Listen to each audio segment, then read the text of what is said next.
নবীর মাধ্যমে বলে দিয়েছেন আল মারআতু ইযা সাল্লাত খামসাহা ওয়া সামাত শাহরাহা ওয়া আতাআত বালাহা ওয়া হাসানাত ফারজাহা ফালতাদখুল মিন আইয়ি আবওয়াবিল জান্নাতি শাআত আও কামা ক্বালা an-নবী সাল্লাল্লাহু আলাইহি ওয়াসাল্লাম। বলেন মারহাবা। নবীজি বলেন এই পৃথিবীর নারী জাতির ভিতরে যদি তিনটা গুণ থাকে, জোরে কোন কয়টা? চারটা। কয়টা গুণ? চারটা গুণ যদি থাকে, এক নম্বর 5 ওয়াক্ত নামাজ মা বোনদের পড়তে হবে, আছে না নাই? 2 নম্বর রমজান শরীফের রোজা পালন করতে হবে।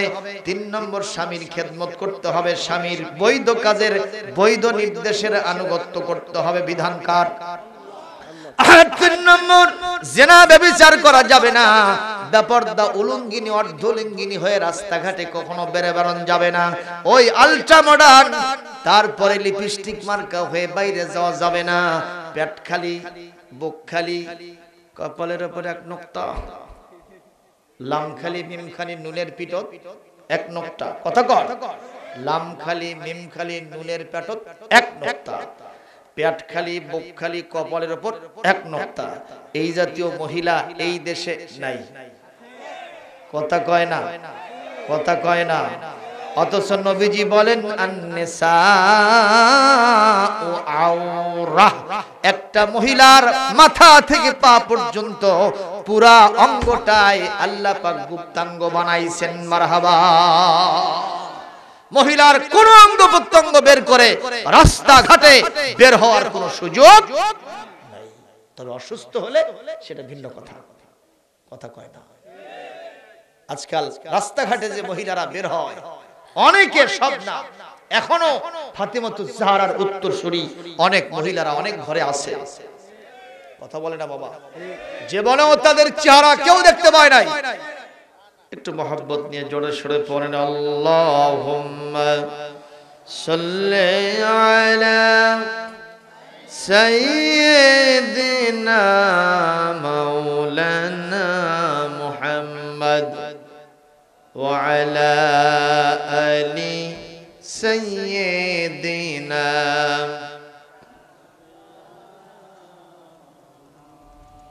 জীবনে কখনো তুমি মিথ্যা বলনি, তাই তো তোমায় পেতে কাঁদে ধরনি। তোমারই মতো নেতা পেতে পৃথিবী আকুল। হে রাসূল, হে নেতা, হে রাসূল। আল্লাহুম্মা সাল্লি আলা মাওলানা মুহাম্মদ ওয়া আলা আলি সাইয়্যিদিনা।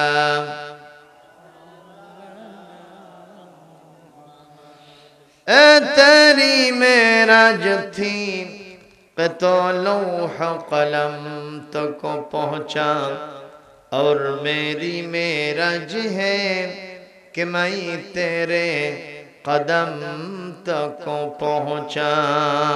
अल्लाहुम्मा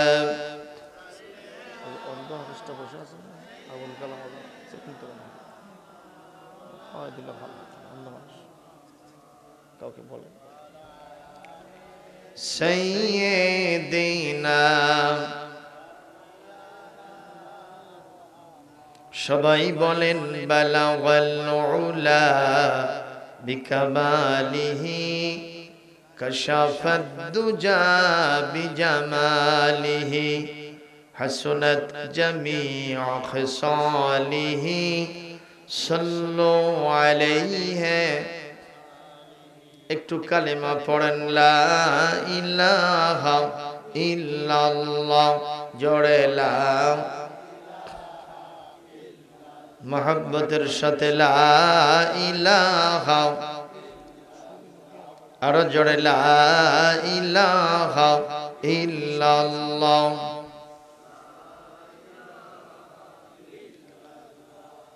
লা ইলাহা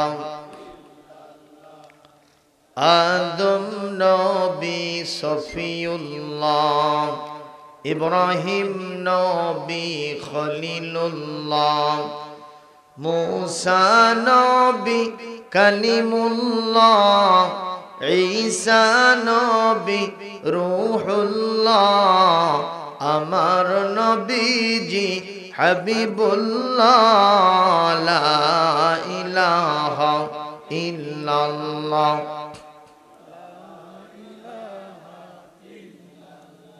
লা ইলাহা ইল্লাল্লাহ, লা ইলাহা ইল্লাল্লাহ, মুহাম্মাদুর রাসূলুল্লাহ। সকলে কেমন আছেন আপনারা? মাহফিলে আসতে পেরে বেজার হয়েছেন নাকি? সবাই খুশি? তাহলে শুকর আদা করতে হবে বেশি বেশি। মুছে যাবে পাপ রাশি, নেকি হবে ঠাসা ঠাসি, জান্নাত ও রহমত থাকবে খুবই পাশাপাশি। সেখানে গিয়ে খাইবেন মুরগি আর খাসি, হবে তা দেশি আর বিদেশি। আমরা সকলে মিলে পড়ছি আলহামদুলিল্লাহ। রব্বানা লাকাল হামদ হামদান কাসীরান তাইয়িবান মুবারাকান ফীহি। শুরুতে একটি কথা না বললে নয়। আমরা এই পৃথিবীতে একজন মানুষের ওসিলায় সত্য সুন্দরের রাস্তা দেখতে পেয়েছি। জান্নাতের এই সরল সোজা রাস্তাটা আমরা খুঁজে পেয়েছি একটা মানুষের ওসিলায়। তিনি হলেন সাইয়্যিদুল মুরসালিন, খাতামুন নবিয়্যিন, রাহমাতাল লিল আলামিন, শাফিউল মুজনিবিন, সাইয়্যিদুল আম্বিয়া ওয়াল মুরসালিন, জনাবে মুহাম্মদুর রাসূলুল্লাহ সাল্লাল্লাহু আলাইহি ওয়াসাল্লাম। ঠিক কিনা? ঠিক কিনা? সেই নবী দুজাহাকে আল্লাহ পাক পৃথিবীতে কেন পাঠিয়েছিলেন তার একটা কারণ আছে না? কোরআন কারীমের দুইটি সূরার দুইটি আয়াতে প্রায় পাশাপাশি একই রকম ভঙ্গিতে আল্লাহ পাক নবী আগমনের উদ্দেশ্য বলেছেন এভাবে। 28 পারার সূরাতুস সফ এর 9 নম্বর আয়াতটা এসেছে এইভাবে, বিসমিল্লাহির রহমানির রহিম। হুয়াল্লাযী আরসালা রাসূলাহু বিল হুদা ওয়া দীনিল হক ودين الحق ليظهره على الدين كله ولو كره المشركون। এই আয়াতটি সূরাতুল ফাতহ। এখানেও আল্লাহ পাক এভাবে বলছেন, হুয়াল্লাযী أرسل رسوله بالهدى ودين الحق ليظهره على الدين كله وكفى بالله شهيدا। আল্লাহ রাব্বুল আলামিন বলেন, তিনি সেই মহান সত্তা। কে তিনি? জোরে বলেন। তিনি তার রাসূলকে পাঠিয়েছেন কেন? বিল হুদা, কি দিয়া? হেদায়েতের মাধ্যমে। যেই রাস্তা দিয়ে মানুষ জান্নাতে যেতে পারবে এমন একটি রাস্তা দেখানোর উদ্দেশ্যে নবীজি পৃথিবীতে এসেছেন, সে হেদায়েত নামা নিয়া। ওয়াদিনিল হক, আর সত্য দিন, সত্য বিধান, সত্য জীবন ব্যবস্থা নিয়ে আল্লাহ পাক তাকে পৃথিবীতে পাঠাইছেন। উদ্দেশ্য হলো লিইয়ুযহিরাহু আলাদ দীনি কুল্লি। তাফসীরে জালালাইন শরীফের ভিতরে আল্লামা জালালউদ্দিন সুয়ুতী রাহমাতুল্লাহ আলাইহি বলেন, আই লিইয়ুগলিবাহু আলা সাইরিল আদিয়ান। পৃথিবীতে অসংখ্য মতাদর্শ থাকবে, শয়তান অসংখ্য রাস্তা বানাইছে, এর ভিতরে জাতীয়তাবাদ, সমাজতন্ত্র, পুঁজিবাদ, ধর্মনিরপেক্ষ মতবাদ আছে না নাই? জোরে বলেন আছে না নাই? এর ভিতরে অসংখ্য অস্থিরতা, ব্যাপনা, সামাজিক ক্ষেত্রে, রাজনৈতিক ক্ষেত্রে, সাংস্কৃতিক ক্ষেত্রে অনেকগুলি মত এবং পথ শয়তান দিয়ে দেবে।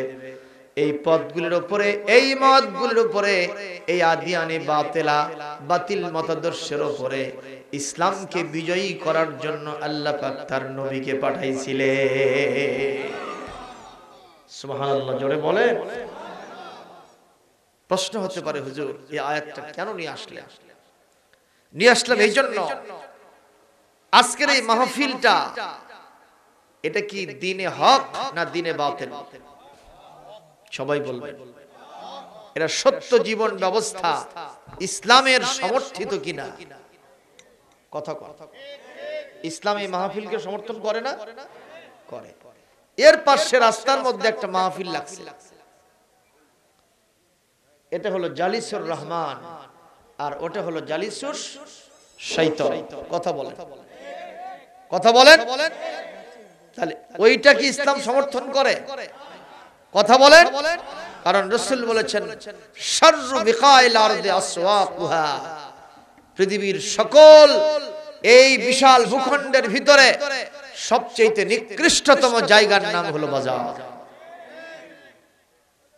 আপনারা জবাব দেন, রাসূলকে আল্লাহ পাঠাইলেন এইটাকে বিজয় করার জন্য। আজকের মাহফিলের উদ্দেশ্যে আমরা যে দুইটা প্রোগ্রামের অ্যারেঞ্জমেন্ট করেছি, এখান থেকে আপনারা জবাব দেন, আজকে কি এটা বিজয়ী না ওইটা বিজয়ী? বোঝেন না আমার কথা? এটা বিজয়ী ঠিক আছে, কিন্তু আপাত দৃষ্টিতে মানুষের সংখ্যা এখানে বেশি না ওখানে, তাহলে কোনটা বিজয়ী হলো? আমার কথা বোঝেন না আপনারা? কামটা কি সিধা হয়েছে না উল্টা হয়েছে? বিষয়টা এরকম যে মাসের চেয়ে কুঞ্চি মোটা হয়ে গেছে, ঠিক না? ঠিক। কি অবস্থা! আমি রাস্তা দিয়ে আসতে পারলাম না, নারী পুরুষ সমন্বয়ে চলিতেছে বিশাল সমারোহে মার্কেট। আপনারা বলবেন, হুজুর এই ওয়াজ করে লাভ নাই, এটা সব জায়গায় হবে, তাই তো নাকি? তবে আমরা এই কথা বলতেই থাকবো যে ওইটাকে বিজয়ী করা যাবে না, এইটাকে বিজয়ী করতে হবে। কারণ ওইগুলো হলো ঝোল, এটা হলো মুরগির গোশত। মুরগির গোশত বাদ দিলে ঝোলের কোনো টেস্ট পাওয়া যাবে না, ঠিক কিনা বলেন? সুতরাং আমি কর্তৃপক্ষকে বলবো, মাহফিলের সমাপনী অধিবেশনটা অন্তত ভালো করার জন্য ওই বাজারটা আপনারা বন্ধ করে দেন। এখন আর কোনো কেনাকাটা নারী পুরুষ সমন্বয়ে ব্যাপার অস্থিরতার ভিত্তিতে করতে দেওয়া যাবে না, ঠিক না? ঠিক। এটা আমি শুরুতে মুকদ্দমায় ইন্ট্রোডাকশন ভূমিকা পর্বে কথাটা বলে নিলাম, তাতে আপনারা বেজার হলেও আমার কিছু আসে যায় না, ঠিক না? ঠিক। আজকে আমরা কোরআন শুনতে এসেছি, এখানে শয়তানকে আমরা চান্স দিব না। শয়তান যেখানেই যাবে ও আমাকে আপনাকে সর্বনাশ করবে, কারণ শয়তান আমার আল্লাহর পক্ষে না বিরুদ্ধে? জোরে বলেন। কোরআনে কারীমের 17 নম্বর পারা 22 নম্বর সূরা, সূরাতুল হজ 4 নম্বর আয়াতে আল্লাহ পাক বলেন, কুতিবা আলাইহিম আন্নাহু মান তাওয়াল্লাহু ফাআন্নাহু ইউদিল্লুহু ওয়া ইয়াহদিহি ইলা আযাবিস সাঈর। আল্লাহ রাব্বুল আলামিন বলেন, এই কথা লিখে দেওয়া হয়েছে, আন্নাহু মান তাওয়াল্লাহু, যে শয়তানকে বন্ধু বানাবে। কাকে? কথাটা ভালো করে শুনেন, এই কথা বিধিবদ্ধ করে দেওয়া হয়েছে, লিখে দেওয়া হয়েছে, এটা অবধারিত করা হয়েছে যে শয়তানকে যারা বন্ধু বানাবে, কাকে? শয়তানকে। ফাআন্নাহু ইউদিল্লুহু, যে বন্ধু বানাইলো তাকে শয়তান অবশ্যই গোমরাহ করবে। ওয়াহদিহি ইলা আযাবিস সাঈর, যতই জান্নাত জান্নাত করুক না কেন, জান্নাতের জন্য যতই মাতোয়ারা হোক, আল্লাহর কাছে যতই জান্নাতের জন্য দোয়া করুক, এই শয়তানের সাথে বন্ধুত্ব করার কারণে শয়তান তাকে জাহান্নামে ফেলে দেবে ঘোষণা জোরে বলেন। তাহলে আমরা শয়তানকে কখনো বন্ধু বানাবো না। রাজি থাকলে এক চাবেন, একটা হাত দেখায় দেন আল্লাহকে। আমরা শয়তানের সাথে একমত হব, তাহলে একটা শয়তানের বিরুদ্ধে বোমা ফাটানো লাগবে। পারবেন? র‍্যাব, পুলিশ, আর্মি, বিজিবি কে যদি বলি, র‍্যাব, পুলিশ, আর্মি, বিজিবি কে যদি বলি, আজকে এসে আপনারা আর্মিকে যদি বলি আপনারা এই মাহফিলে অস্ত্র তাক করে দাঁড়ায় থাকেন, শয়তান যেন ঢুকতে না পারে, ওনাদের অস্ত্র ফেল না সফল ফেল করবে। ওনারা বলবে হুজুর আমাদের বন্দুকের নল দিয়ে শয়তান ঢুকতেছে, টের পাচ্ছি না। ঠিক না? ঠিক বলেন। তাই বলে কি শয়তান তাড়ানোর জন্য অস্ত্র নাই, বোমা নাই, চাকু নাই, কিরিজ নাই, ডেগার নাই? সেইটার নাম হলো নারায়ে তাকবীর, আল্লাহু আকবার। শয়তান সব সহ্য করতে পারে, কিন্তু আল্লাহু আকবার ধ্বনি যখন কোথাও কেউ দেয়, এইটা শয়তান সহ্য করতে পারে না। ওর 14 গোষ্ঠীকে এই আল্লাহু আকবার ধ্বনির মাধ্যমে যেন জ্বালিয়ে পুড়িয়ে ছারখার করে দেওয়া হয়। মারহাবা। এজন্যই কোরআন কারীম আল্লাহ পাক বারবার তার তাকবীর দিতে বলেছেন। মারহাবা।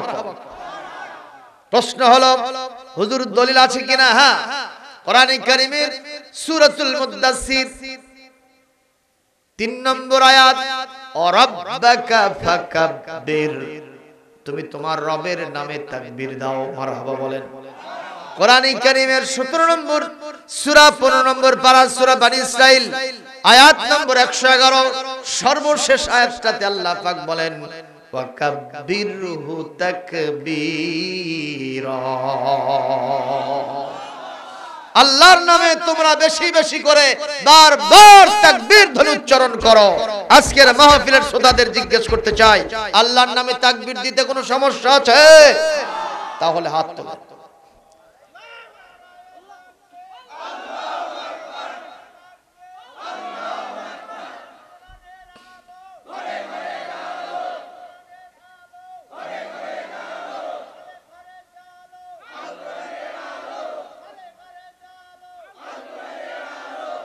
নারায়ে তাকবীর, নারায়ে তাকবীর। আল কোরআনের আলো, কোরআন আছে যেখানে, তাকবীর। আলহামদুলিল্লাহ। এই যারা পরে আসতেছেন ওর ভিতরে ঢোকার দরকার নাই, সামনে অনেক জায়গা ফাঁকা। আজকের মাহফিলে আমি একটা জিনিস নজর করতেছি, ফার্স্ট ক্লাস সিটটা কেউ নিচ্ছে না, সব এসে থার্ড ক্লাস। আশ্চর্য ঘটনা, সামনে ফাঁকা পড়ে আছে। ভলান্টিয়ারদের বলবো, এখানে যারা আসবেন গেটে, এখানে এসে শুধু এটা দেখার সুযোগ নাই। এখানে আসলে আমরা মনে করব আপনি মুসলিম, ঠিক না ঠিক? আপনাকে এখানে বসতে হবে। আর যদি আপনি মুসলিম না হন তাহলে আমি জানবো আপনি এখানে আসেন না। মাঝামাঝি থাকার কোনো সুযোগ, হয় ছেলে না হয় মেয়ে, মাঝখানেটা কি? জোরে কোন কি?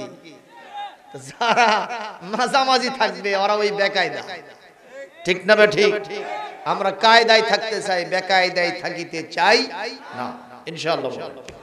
প্রিয় ভাই সকল, আমি কোরআন কারীম থেকে আলোচনা পেশ করার জন্য রেসিট করেছি কোরআন কারীমের আপনার 26 নম্বর পারা 46 নম্বর সূরা, সূরার নাম সূরাতুল আহকাফ। এখান থেকে আমি আপনাদের উদ্দেশ্যে মোটামুটি 3টি আয়াত পেশ করেছি, 13, 14 এবং 15 নম্বর আয়াত। আমি এই 3টি আয়াতের ভিত্তিতে সামান্য কিছু কথা আপনাদের সামনে রাখবো, তবে তা দীর্ঘ সময় হবে না ইনশাআল্লাহ। আমি যদি একটা ঘন্টার সময় আপনাদের লস করি তাহলে আপনারা কি থাকবেন? আচ্ছা, আসলে কি লস হবে? জোরে বলে। লাভ হবে। কোরআনের কথা শুনলে লাভ কি হবে আগে এইটা বলে নেই, ঠিক কি না বলেন? কি লাভ হবে? কোরআনের দলিল প্রথমে নেন। কোরআন কারীমের সূরাতুজ জুমার 18 নম্বর আয়াতটি এই ব্যাপারে পরিধানযোগ্য। আল্লাহ পাক বলছেন, আল্লাযীনা ইয়াসতামিউনাল কওলা ফায়াত্তাবিউনা আহসানাহু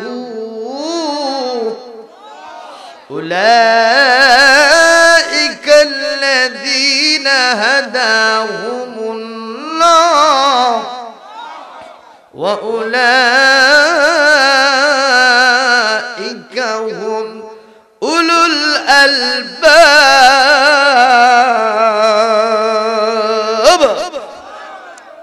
আল্লাহ পাক বলছেন, আল্লাযীনা ইয়াসতামিউনাল কওলা, যারা আমার এই কোরআন কারীমের কথাগুলি শোনে, ঘোষণাকার, ফায়াত্তাবিউনা আহসানাহু, আরবিতে ফাশিল তাকিব, সুম্মা লিতারাখি, সুম্মা আসলে অনেক বিলম্বে হতো, ফাশে অ্যাডভান্স, তাড়াতাড়ি, তৎক্ষণাৎ কোরআনের কথা শুনলো, সঙ্গে সঙ্গে মানার জন্য নিয়ত করলো। সুবহানাল্লাহ।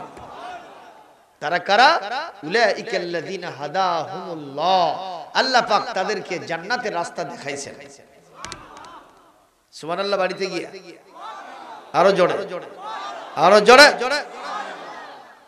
দ্বিতীয় নম্বর, এই পৃথিবীর মানুষ, জজ, ব্যারিস্টার, উকিল, মুখতার, বুদ্ধিজীবী, বিভিন্ন লেখক, গবেষক, বিভিন্ন ডাক্তার, ইঞ্জিনিয়ার, কবি, সাহিত্যিক, বিজ্ঞানী, প্রফেসর, লেকচারার, তাদেরকে সবচেয়ে বেশি জ্ঞানী বলে। কিন্তু আমি আল্লাহ বলছি, ওই জাতীয় জ্ঞানীগুলোর সাথে যদি আমার কোরআন না থাকে, ওই হিরো মার্কা জ্ঞানীগুলো আমার কোরআনের কাছে জিরো। আর আজকের মাহফিলে যদি একটা জিরো মার্কা মানুষ, যার ইনকাম সোর্স কিছু নাই, একটা দিনে অটো ভ্যান না চালাইলে, হকারি না করলে, রিকশা না চালাইলে, দিন মজুর না দিলে তার জীবন চলে না, লাইফ স্টাইল বন্ধ হয়ে যায়, সেই মার্কা মানুষটাও যদি এখানে বসে ঈমানের সাথে আমার কোরআনের কথা শুনে আমলের জন্য নিয়ত করে, আমি আল্লাহ বললাম ওই জাতীয় হিরো মার্কা জ্ঞানীর চাইতে এই মানুষটা সবচেয়ে বেশি জ্ঞানী। ঘোষণাকার, উলাইকা হুম উলুল আলবাব, এরাই হলো সবচেয়ে বেশি জ্ঞানী মানুষ, জ্ঞানী সম্প্রদায়। সুবহানাল্লাহ।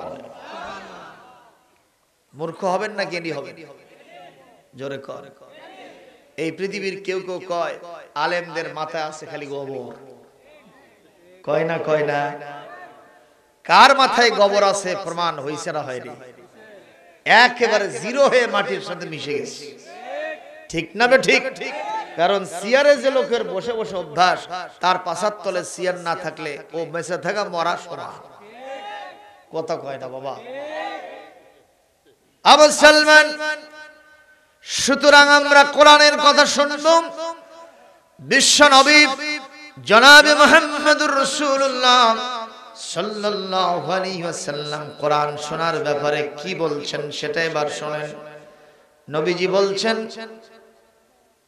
আন্নাল মালাইকাতা লা তাদাউ আজনিহাতাহা রিদাল লিতালিবিল ইলমি আও কামা ক্বালা নবী সাল্লাল্লাহু আলাইহি ওয়াসাল্লাম। নবীজি বলছেন, যারা কোরআন শোনার জন্য বাড়ি থেকে রওনা করেছিলেন, তাদের পায়ের নিচে জুতা স্যান্ডেল ছিল না, পায়ের নিচে ভ্যান রিকশা ছিল না, মোটর গাড়ি, কোনো অটো বাইক কিছুই তাদের পায়ের নিচে ছিল না। তাহলে ছিল কি? নবীজি বলেন, এই অনারেবল মানুষগুলোর জন্য, সম্মানিত মানুষগুলোর জন্য আল্লাহ রাব্বুল আলামিন হাজার হাজার রহমতের ফেরেশতাদের পাখা পায়ের নিচে বিছাইছিল। আর এক হাদিসে নবী বলেন, মান সালাকা তরিকাই ইয়ালতামিসু ফীহি ইলমান সাহালাল্লাহু লাহু বিহি তরিকান ইলাল জান্নাহ আও কামা ক্বালা নবী সাল্লাল্লাহু আলাইহি ওয়াসাল্লাম। নবীজি বলেন, কোরআন শোনার জন্য যারা বাড়ি থেকে রওনা করেছিল, রাস্তার মধ্যে যতগুলো কদম সামনের দিকে দিয়েছিল, এটা কোরআনের মাহফিলের দিকে আসলে কদম বাড়ায় নাই, এই কদমটা যেন এক একটা রাস্তা যেন জান্নাতের দিকেই সে খুঁজতেছিল, আল্লাহ পাক তার জন্য জান্নাতের রাস্তা সহজ করে দিয়েছে। তাহলে লাভ না লস? জোরে বলেন। তবে একটা শর্ত আজকে আপনাদেরকে বলবো, তাতে কি মন খারাপ হবে? আমি কর্তৃপক্ষ থেকে শুনেছি আজকে কোনো পোলা নাই, আজকে কোনো আলহাজ তাবারক আলী মন্ডল নাই, আজকে কোনো তাবারক নাই। তাতে কারা কারা বেজার দুহাত তুলে আল্লাহকে দেখান। ওই যখন একটা উঠছে, আপনারা কি পোলা খাইতে আসছেন? যদি এই নিয়ত থাকে তাহলে আস্তে করে উঠে যান, কারণ আজকে ওই পোলা শরীফ নাই। পরীক্ষাটা এখনই হয়ে যাক, কথা কর, পরীক্ষাটা এখনই হয়ে যাক। আজকের মাহফিলে যে সকল শ্রোতাগুলো এসেছেন এরা পরীক্ষা দিয়া সেকে নিয়ে আসছেন আল্লাহ পাক, এরা জান্নাতের জন্য কবুলিয়াত পেয়ে গেছে। 1 নম্বর পরীক্ষায় পাশ করেছে, বলেন মারহাবা। খুশির সাথে বলেন আলহামদুলিল্লাহ, সুবহানাল্লাহ, আল্লাহু আকবার, লা ইলাহা ইল্লাল্লাহু মুহাম্মাদুর রাসূলুল্লাহ। তাতে বেজার খুশি আছেন তো নাকি?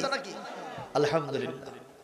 প্রিয় ভাই সকল, আমি এখন ফজিলত বায়ানের পরে সরাসরি কোরআন থেকে আলোচনার জন্য চলে যাচ্ছি। 13 নম্বর আয়াতে সূরা আহকাফের 13 নম্বর আয়াতে আল্লাহ পাক বলেন, ইন্নাল্লাযীনা ক্বালু রাব্বুনাল্লাহু সুম্মা ইসতাকামু, নিশ্চয় যারা ঘোষণা দিয়েছে, ডিক্লার করেছে, এলান করেছে, যারা ঘোষণা করেছে যে আমাদের রবের নাম, আর আমি বলবো আপনারা জবাব দেবেন, আমাদের রব হলেন, জোরে বলেন, আরো জোরে, মহব্বতে, জিকিরে, ফিকিরে, তাকবীরে, স্লোগানে, লিল্লাহে তাকবীর। আল্লাহ আমার রব, এই রবই আমার সব, আল্লাহ আমার রব, দামে দামে তনু মনে তারি অনুভব, আল্লাহ আমার রব। আল কোরআনের পথ, এই পথই আসল পথ, অন্য পথে অন্য মতে নেই যে রহমত, আল্লাহ আমার রব, এই রবই আমার সব। তোমার দুনিয়াতে আমি যেদিকে তাকাই, অথই নিয়ামতে ডুবে আছি সবাই, পাখ পাখালির গানে শুনি তাসবিহ কলো রব, তাসবিহ কলো রব, আল্লাহ আমার রব, এই রবই আমার সব। বলেন আল্লাহ আমার রব, দামে দামে তনু মনে তারি অনুভব, আল্লাহ আমার রব, এই রবি আমার সব। একটু জোরে বলেন মারহাবা, আরো জোরে বলেন মারহাবা। আমার ভাইরা, যারা ঘোষণা দিয়েছে আমাদের রব আল্লাহ, এরপরে সুম্মাস্তাকামু, এইটা বলার পরে এই কথার উপরে যারা দৃঢ়পাত থাকতে পারবে, অনড় থাকতে পারবে, অবিচল থাকতে পারবে, শৃগালের মতো একবার এদিকে আর একবার ওদিকে যাবে না, আল্লাহর রুবুবিয়তের উপরে যারা ইস্তিকামাত থাকবে, অনড় থাকবে, দৃঢ়পাত থাকবে, অবিচল থাকবে, আল্লাহ রাব্বুল আলামিন বলেন তাদের কি ফলাফল হবে? নিজেই বলছেন ফালা খাউফুন আলাইহিম, তাদের জন্য কোনো ভয়ের কারণ নেই, ওয়ালা হুম ইয়াহজানুন, তারা কখনো কোনো ব্যাপারে চিন্তিতও হবে না, তারা কখনো মন ভাঙ্গা হবে না, নিশ্চিন্ত মনে নির্ভয়ে জমিনে বাস করবে, ওদের কোনো টেনশন নাই। একটু জোরে বলে, আরো জোরে বলে। প্রশ্ন হতে পারে হুজুর, আল্লাহকে রব বললাম, আল্লাহ আমাদের রব, এই কথা বলার সাথে সাথে আবার সেখানে দৃঢ় থাকার কি প্রশ্ন আছে, অবিচল থাকার কি প্রশ্ন আছে? এতদিন পর্যন্ত আল্লাহকে রব মানলাম, আমার তো কোনো সমস্যা হয় নাই, কেন আমার এইভাবে দৃঢ়পথ থাকার, অবিচল থাকার প্রশ্ন আসলো? একটা প্রশ্নের জবাব দেবেন আপনারা। এখন কি মাসে মাহফিল হয় এটা? আর বাংলা পৌষ মাস, ঠিক কিনা? এখন কি ঝড় আছে? কাল বৈশাখী আছে কি? আছে নাই? এখন নাই এই অবস্থা। কিন্তু এই মাহফিলটা যদি হতো বৈশাখ মাসে, আপনারা বলেন তখন কি ঝড় আছে না নাই? কাল বৈশাখী আছে। এখন ডেকোরেশন যারা দিয়েছেন এখানে, এই যে চাঁদওয়ালাটা টাকাইছেন, চতুর্দিকে মনে হচ্ছে যেটা একটা হল রং, ঠিক না ঠিক? এই যে খুঁটিগুলো পুঁতেছেন, যেহেতু এটা পৌষ মাস, ঝড় বাদল হওয়ার সম্ভাবনা নাই, ঠিক না ঠিক? এই জন্য তারা খুঁটিটা আলতো ভাবে আস্তে করে শুধু মাটির মধ্যে ঢুকাই দিছে। এটা কিন্তু 1 হাত পর্যন্ত পথ দেয় নাই। কেটে দিয়েছে কি? দেয় নাই। কারণ এখন ঝড় আসার সম্ভাবনা নাই, ভেঙে যাওয়ার সম্ভাবনা নাই। এই মাহফিলটা যদি বৈশাখ মাসে হতো, এই খুঁটিটা অন্তত 1 হাত পর্যন্ত নিচে গেড়ে দিত। কি কারণে? ঝড় আসবে, প্যান্ডেলটা ভেঙে গুঁড়ামুড়ো হয়ে যেতে পারে। শক্ত অবস্থানের জন্য এইটা করে দিত মুসলমান। আল্লাহ পাক যেহেতু বললেন, আমার রুবুবিয়তের, আমাকে রব হিসেবে যারা মেনে নিয়ে ঘোষণা দিয়েছে, তাদেরকে দৃঢ়পথ থাকতে হবে, অবিচল থাকতে হবে, অনড় থাকতে হবে, শক্তিশালী হবে, দাঁড়িয়ে থাকতে হবে। বুঝতে হবে আল্লাহকে রব মানার সাথে সাথে তার উপরে চতুর্দিক থেকে ঝড় আসবে। কথা কন, কথা কন। মামলা হবে, হামলা হবে, কথা বলেন। তার বিরুদ্ধে ষড়যন্ত্র হবে। মার আছে না নাই? রিমান্ড আছে না নাই? জেল জুলুম জরিমানা ফাঁসির কাষ্ট আছে না নাই? আছে না নাই বলেন? আমি নতুন কথা বলবো না, তবে যে মানুষের চাইতে ভালো মানুষ পৃথিবীতে আর কেউ হতে পারে না, যার কদম চুমতে পারলেন তামাম পৃথিবীটা ধন্য হয়ে যায়, যিনি একবার হ্যাঁ বললে উম্মতের জন্য সবকিছু হালাল হয়ে যায়, না বললে হারাম হয়, ঠিক কিনা? পা বাড়ালে আকাশে চলে যান মেরাজ করতে। আল্লাহু আকবার বলেন। যিনি আঙ্গুল উঁচু করলে আকাশের পূর্ণিমার চাঁদটা দ্বিখণ্ডিত হয়ে 2টা পাহাড়ের উপরে পড়ে যায়। শুধু তাই নয়, যিনি মোনাজাত করার জন্য এইভাবে হাত উঁচু করতে দেরি হয়, মোনাজাত কবুল হতে দেরি হয় না। যিনি আস্তে করে আকাশের দিকে তাকালে পুরা কিবলাটাই পরিবর্তন হয়ে যায়, সেই বিশ্বনবী মুহাম্মদ রাসূলুল্লাহ সাল্লাল্লাহু আলাইহি ওয়াসাল্লামের উপরে মারধর আসছে কি আসে নাই? ওনার চাইতে ভালো মানুষ আছে ভাই? অতীতে ছিল, এখন আছে, ভবিষ্যতে কেউ হবে? আরে বিশ্বের মুসলমান তো বটেই, নন মুসলিমদেরকে বলবো, আপনাদের জন্য সত্য সুন্দরের ব্যবস্থাটা আমার নবীজি করে দিয়ে গেছেন, ঠিক না ঠিক? তাদের ধর্মগ্রন্থের ভিতরেও আমার নবীর নাম বারবার এসেছে, মুহাম্মাদুম মুহাম্মাদুম মুহাম্মাদুম। কথা কর ভাইরা আমার, সেই নবীজি সাল্লাল্লাহু আলাইহি ওয়াসাল্লাম আল্লাহকে রব মানলেন। কাকে? জোরে বলেন। এই কারণে নবীজিকে এমন কোন অত্যাচার নাই যে তারা করে নাই। নবীর দাঁতটা কি ভাঙে নাই? কথা বলেন। তায়েফের জমিনে নবীর পিঠের চামড়া কি উঠায় নাই? কথা বলে না বাবা, উঠাইছে কিনা? নবীর না খেয়ে থাকা লাগছে কি লাগে নাই? ওই খন্দকের যুদ্ধের সময় নবীজি যখন খন্দক কাটতেছিলেন, ইয়া বড় একটা পাথর বেজে গেছে, পাথরটা সরানো যায় না, কাটাও যায় না। নবীজি নিজে আসলেন উপর থেকে, জাম করলেন, তার বতন মোবারক, পেট মোবারক থেকে আস্তে করে কাপড়টা উঠে গেল। 1300 সাহাবী, প্রায় 1500 সাহাবী তাকায় দেখলেন নবীজি সাল্লাল্লাহু আলাইহি ওয়াসাল্লামের পেটে আস্ত এত বড় একটা পাথর বাঁধা। তার মানে উনি খেয়েছিলেন, খাইতে খাইতে পেটটা এরকম তরমুজের সাইজ।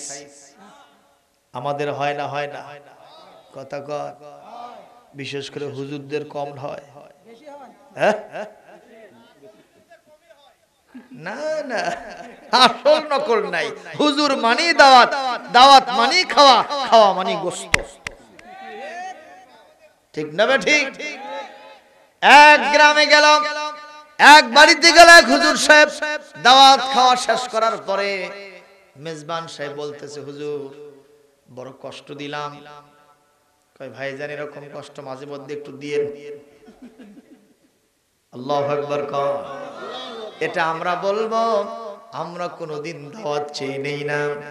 আমরা আল্লাহর রহমতে এই জাতির থেকে সম্মান পেয়ে যাই। তোমরা একদিক থেকে আমার পা টেনে ধরবা নিচের দিকে নামানোর জন্য, আল্লাহ পাক অসংখ্য দিক থেকে আমার মস্তককে টেনে ধরবেন উপরে উঠানোর জন্য। ঠিক কি না? কোন হুজুর আল্লাহর রহমতে না খেয়ে নাই। আগে তো চিন্তা করতে, হুজুরের সাথে বিয়ে দেব না, আমার মেয়েরে ভাত দিতে পারবে না। আরে মিয়া, ভাত তো দূরের কথা, বিরিয়ানির ঠেলায় হুজুর অস্থির। কথা কর। এই বাংলাদেশে এমন হুজুর আছে, এই বাংলাদেশে 1 লক্ষ টাকা নগদ দিলেও তা প্রোগ্রাম পৌঁছায় না। কথা বলেন, হুজুরের দাম কম না বেশি? কে দিয়েছেন? আল্লাহ। কিসের বদৌলতে? আলহামদুলিল্লাহ। জোরে বলেন আলহামদুলিল্লাহ। আবার কিছু কিছু মানুষ আছে হুজুরের দোষ বেশি ধরে, আছে না? মাগরিবের নামাজের আজান হয়েছে, এখন মুয়াজ্জিন সাহেব একাই বসে থেকে টুকতেছে। কিছুক্ষণ পর ইমাম আসছে, এসে দেখে শুধু মুয়াজ্জিন আর উনি সাহেব। জামাত কায়েমের জন্য আরেকজন লোক দরকার আছে না? নেই। কিছুক্ষণ দেরি করলে কেউ আসে না। মুয়াজ্জিনকে বলল, দেখো তো কাকু পাওয়া যায় নাকি? ওই যে আওয়াজ শোনা যায়। মুয়াজ্জিন বাইরে গেছে, দেখে সভাপতির বেটা, বেটা না পাটা, লেটা। ঠিক না বে ঠিক? একেবারে চাদর মুড়ি দিয়া আস্তে করে খালি কস দিয়া মসজিদের পাশে দিয়ে পার হয়ে যাচ্ছে। মুয়াজ্জিন খপ করে হাত ধরছে, স্যার হাত পড়লে পড়ছে, মনে হয় কারেন্ট ধরছে। হুজুর আপনি আমার গায়ে হাত দিলেন কেন? কে ভাই, আপনি তো মিয়া মানুষ, মেয়ে মানুষের গায়ে হাত দিলে সমস্যা আছে। ঠিক না বে ঠিক?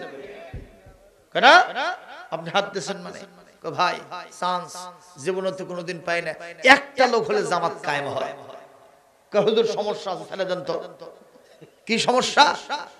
আমার কাপড় ঠিক নাই। কি ঠিক নাই? মুয়াজ্জিন সাহেব বলতেছে, ভাই বুঝতে পারছি আপনি দাঁড়িয়ে থেকে ওষুধ ছিটেছেন। ঠিক না বে ঠিক? এটা বুঝতে পারছি, কোনো সমস্যা নাই। যেখানে পেশাব ভরছে খালি জায়গাটা ধুয়ে নেবে, তাহলে নামাজ হবে। ঠিক না বে ঠিক? হুজুর আরো সমস্যা আছে। কি আরো সমস্যা? গাও ঠিক নাই। কি ঠিক নাই? বুঝতে পারছি, গাও তো হয়তো পেশাব ভরছে, নাকি পায়খানা করে শোষেন নেই, কোনটা হয়েছে? কয় না শোষা শোষি হয়েছে, ওটাই হয়েছে। কি এরকম কিছু শয়তান মার্কা লোক আছে না? এদের রুচি কি আমি কিছুই বুঝি না।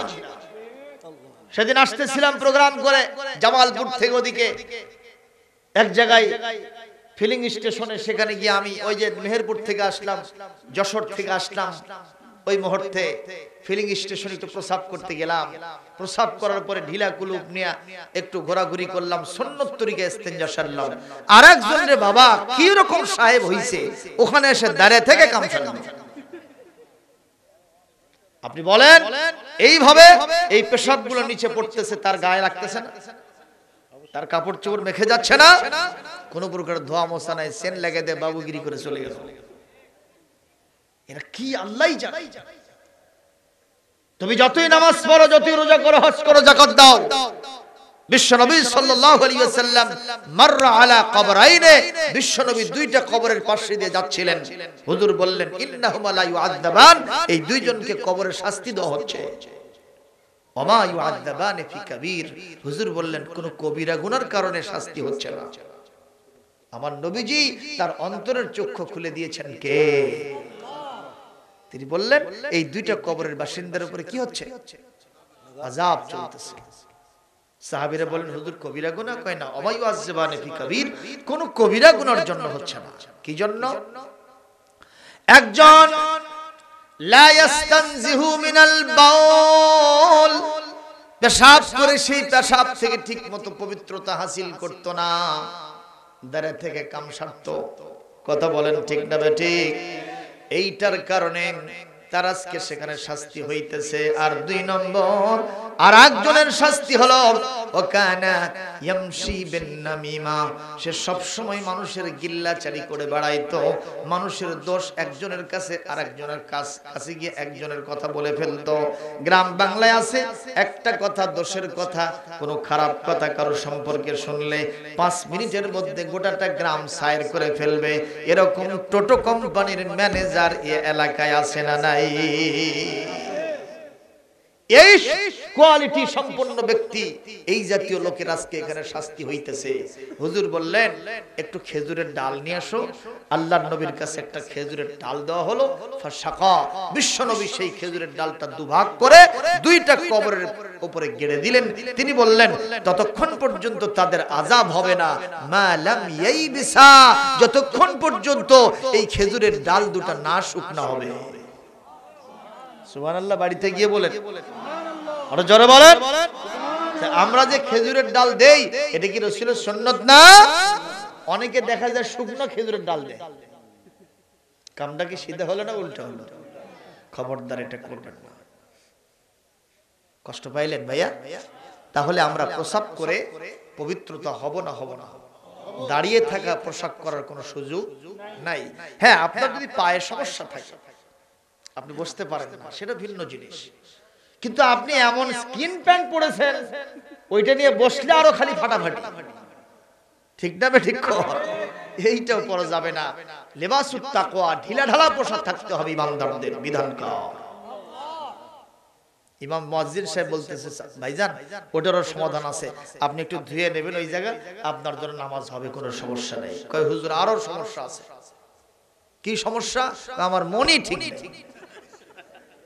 কি কথা বুঝতেছেন আপনারা? কি ঠিক নাই ভাই? ইমাম সাহেব বললেন, মুয়াজ্জিন সাহেব বললেন, ও সভাপতির বেটা, এই জন্যই তো নামাজ পড়া লাগবে। বলে কেন? আল্লাহ বলেছেন কদ আফলাহা মান তাযাক্কা ওয়া যাকারা ইসমা রাব্বিহি।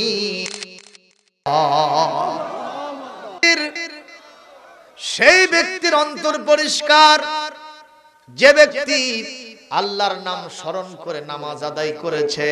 আল্লাহু আকবার বলেন।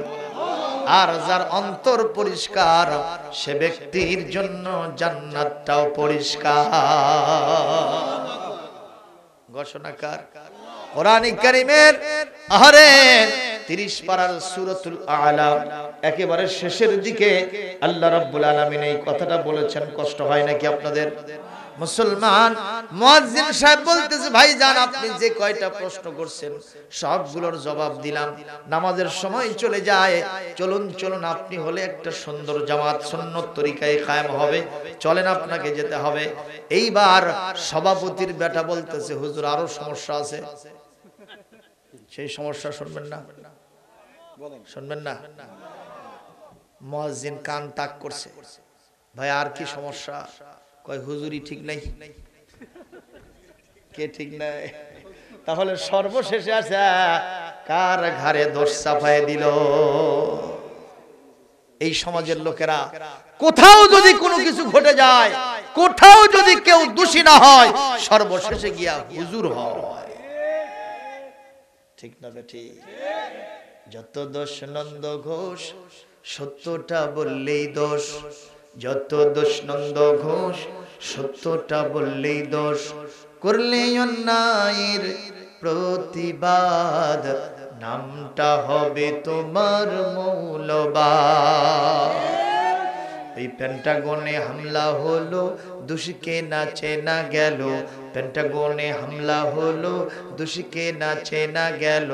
মুসলমানদের করে দোষী দিল অপবাদ, নামটা হবে তোমার মৌলবাদ। আমরাও সিদ্ধান্ত নিয়েছি যতই দোষ হোক যতই ঘাট হোক আমরা কোরআন পড়ে যেহেতু আলেম হয়েছি মুসলমান হয়েছি আমরণ পর্যন্ত আমরা কোরআনের কথা দারাজ কণ্ঠে বলেই যাব, কারো রক্ত চক্ষু পরোয়া করব না করব না করব না। জোরে কোন ঠিক কিনা?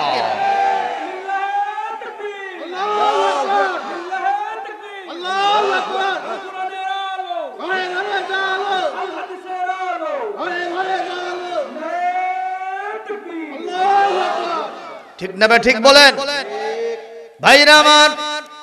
নবীজি সাল্লাল্লাহু আলাইহি ওয়াসাল্লাম কেমন কোন নির্যাতন নাই যে করে নাই। একদিনের ঘটনা, কষ্ট হচ্ছে। বিশ্ব নবী তিনি মসজিদে নববীর মসজিদে হারামের সামনে কাবা শরীফের সামনে তিনি নামাজ পড়তেছেন হাতিমের ভিতর।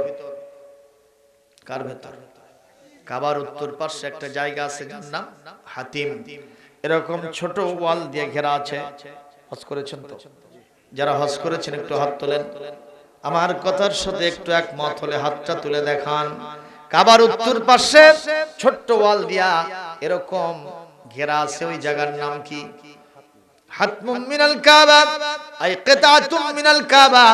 এই অংশটা হলো কাবার অংশ। যেরকম মারহাবা। এর ভিতরে যদি কেউ নামাজ পড়ে সরাসরি আল্লাহর কাবায় নামাজ পড়ার সওয়াব পেয়ে যাবে। ভাইরা আমার, নবীজি সেখানে নামাজ পড়তেছেন। নামাজের মধ্যে আমরা কি কোনো গান বাজনা করি নাকি?